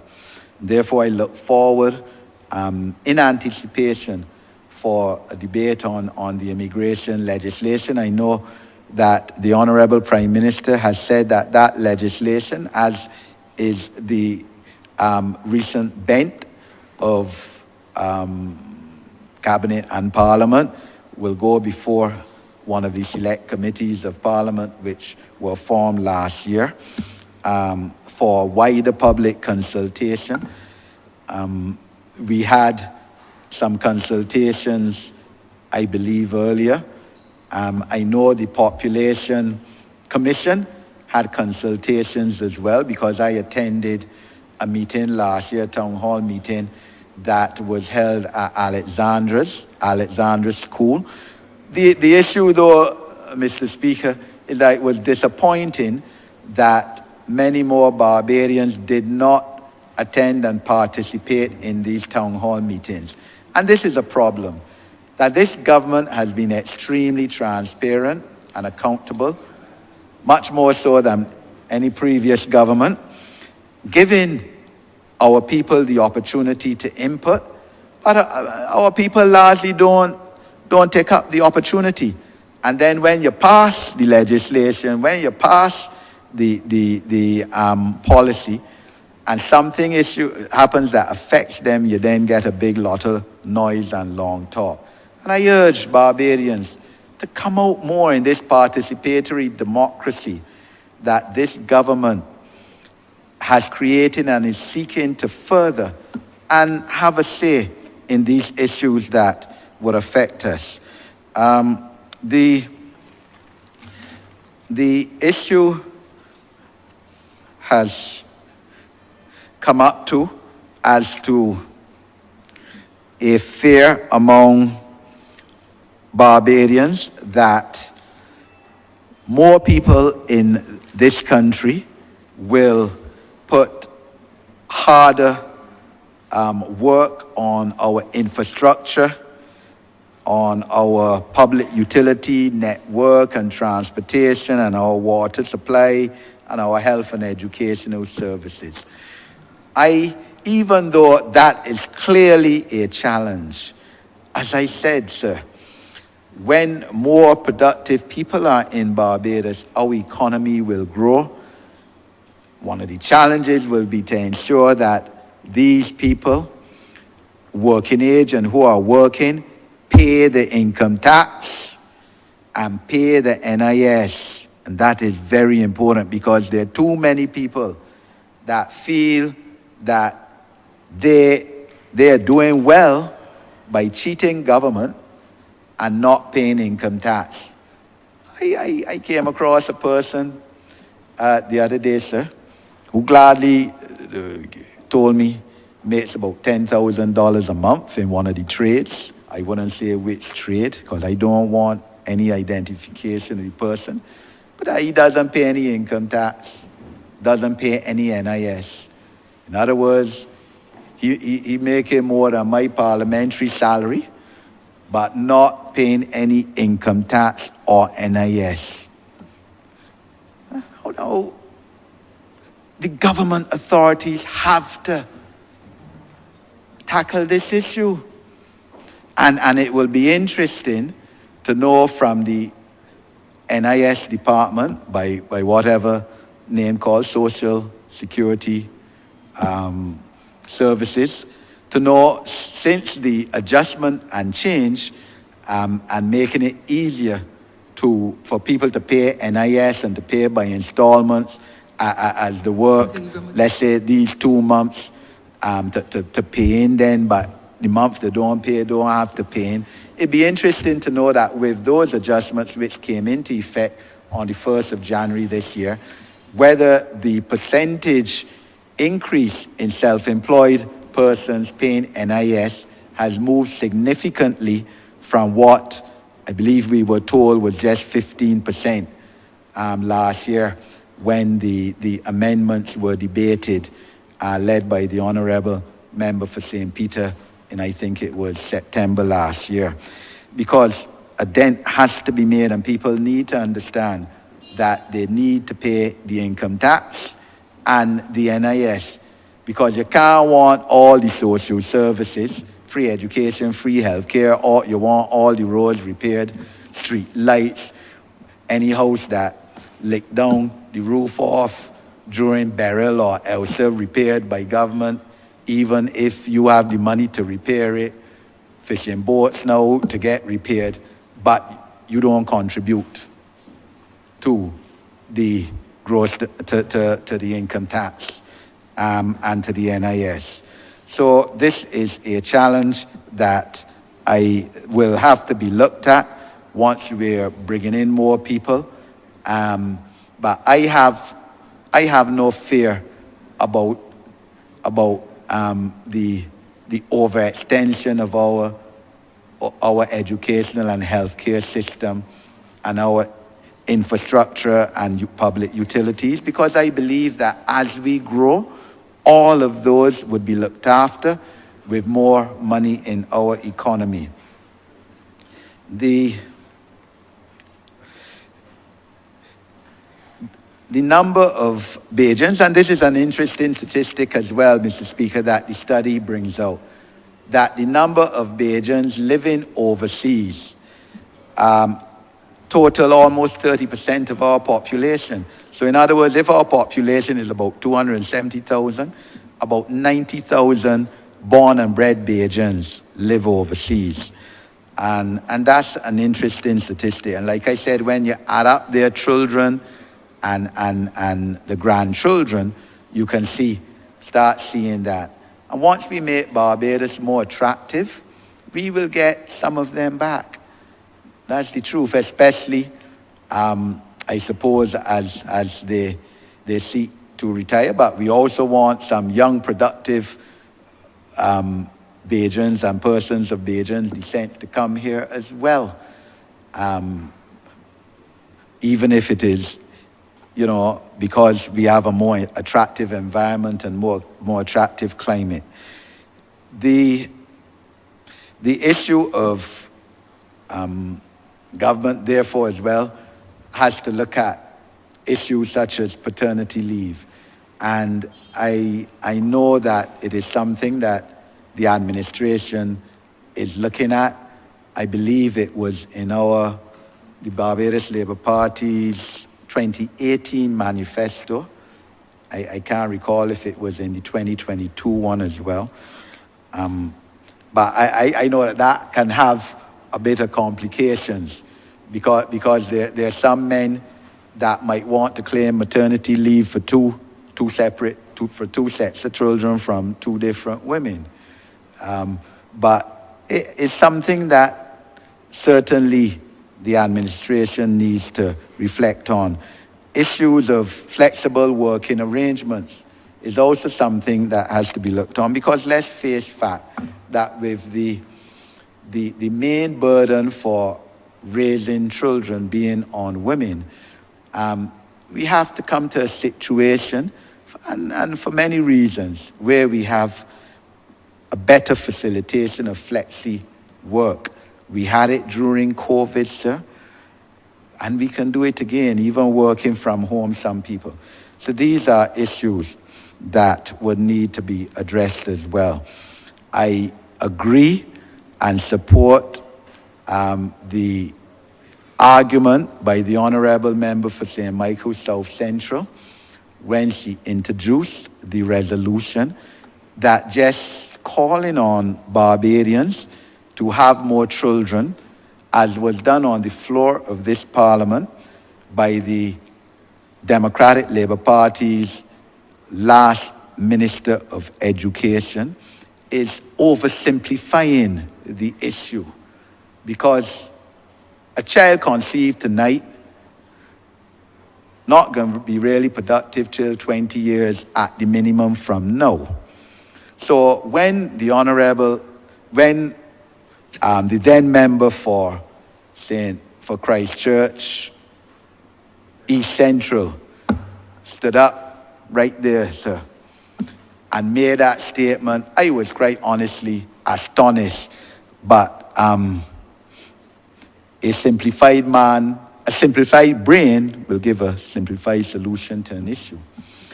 Has to be more than that. The issue is that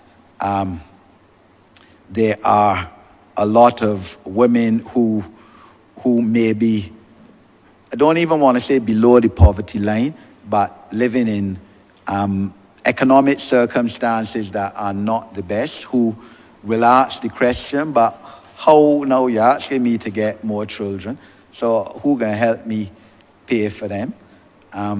And then we all know that a lot of women who may be in better economic circumstances and in professions and advancing their careers, don't get more than 2 children. One, if any, and a lot none. That is their right, of course. So again, quite honestly, when a member of the last Democratic Labour Party Parliament made a statement about women who didn't have children, again, I was astonished. And in this Parliament, when she was sitting in the chair you're now sitting, Mr. Speaker, in her capacity as Deputy Chair, I chided her because that is a foolish statement too, right? So it is not an easy issue to circumvent. Yes, we have to, it would be good to have more fertility policy issues and speaking about well-beings in total of family. The fact of the matter, as the Honourable Prime Minister referred, our policy starting in the 1980s for family planning probably worked a bit too well. That's the reality of the situation. And of course, in the early 1980s, we brought in on the floor of this Parliament termination of pregnancy legislation, something which I wholeheartedly support because a woman has to have the right to determine her sexual and reproductive health and to determine what she wants to do with her body. So I totally am at conflict with the United States Supreme Court on that issue, reversing the effect of Roe versus Wade after 50 years of precedent. But that is the United States, sir, and there are other CARICOM countries that still decriminalize abortion, but I will have none of that, sir. A woman has to have the right over her own body and has to have the right over her own body. So we accept that there are issues which are challenging in terms of population increase, but those that are that you can reach out and touch, like changing our immigration policy, like wooing more people into Barbados by the policies that this government is implementing and seeking to invent, and to make Barbados a more investment-friendly place must come in. I commend and support this population study, Mr. Speaker, and thank those who served on the commission for their public service to our country. I'm obliged to you, sir.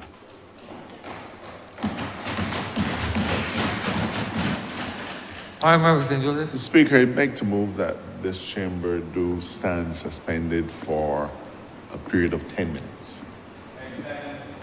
Question is that this honourable chamber be suspended for 10 minutes. All those honourable members in favour, please say aye. Aye. Those against, please say no. We think the ayes have it. This chamber stands suspended for 10 minutes.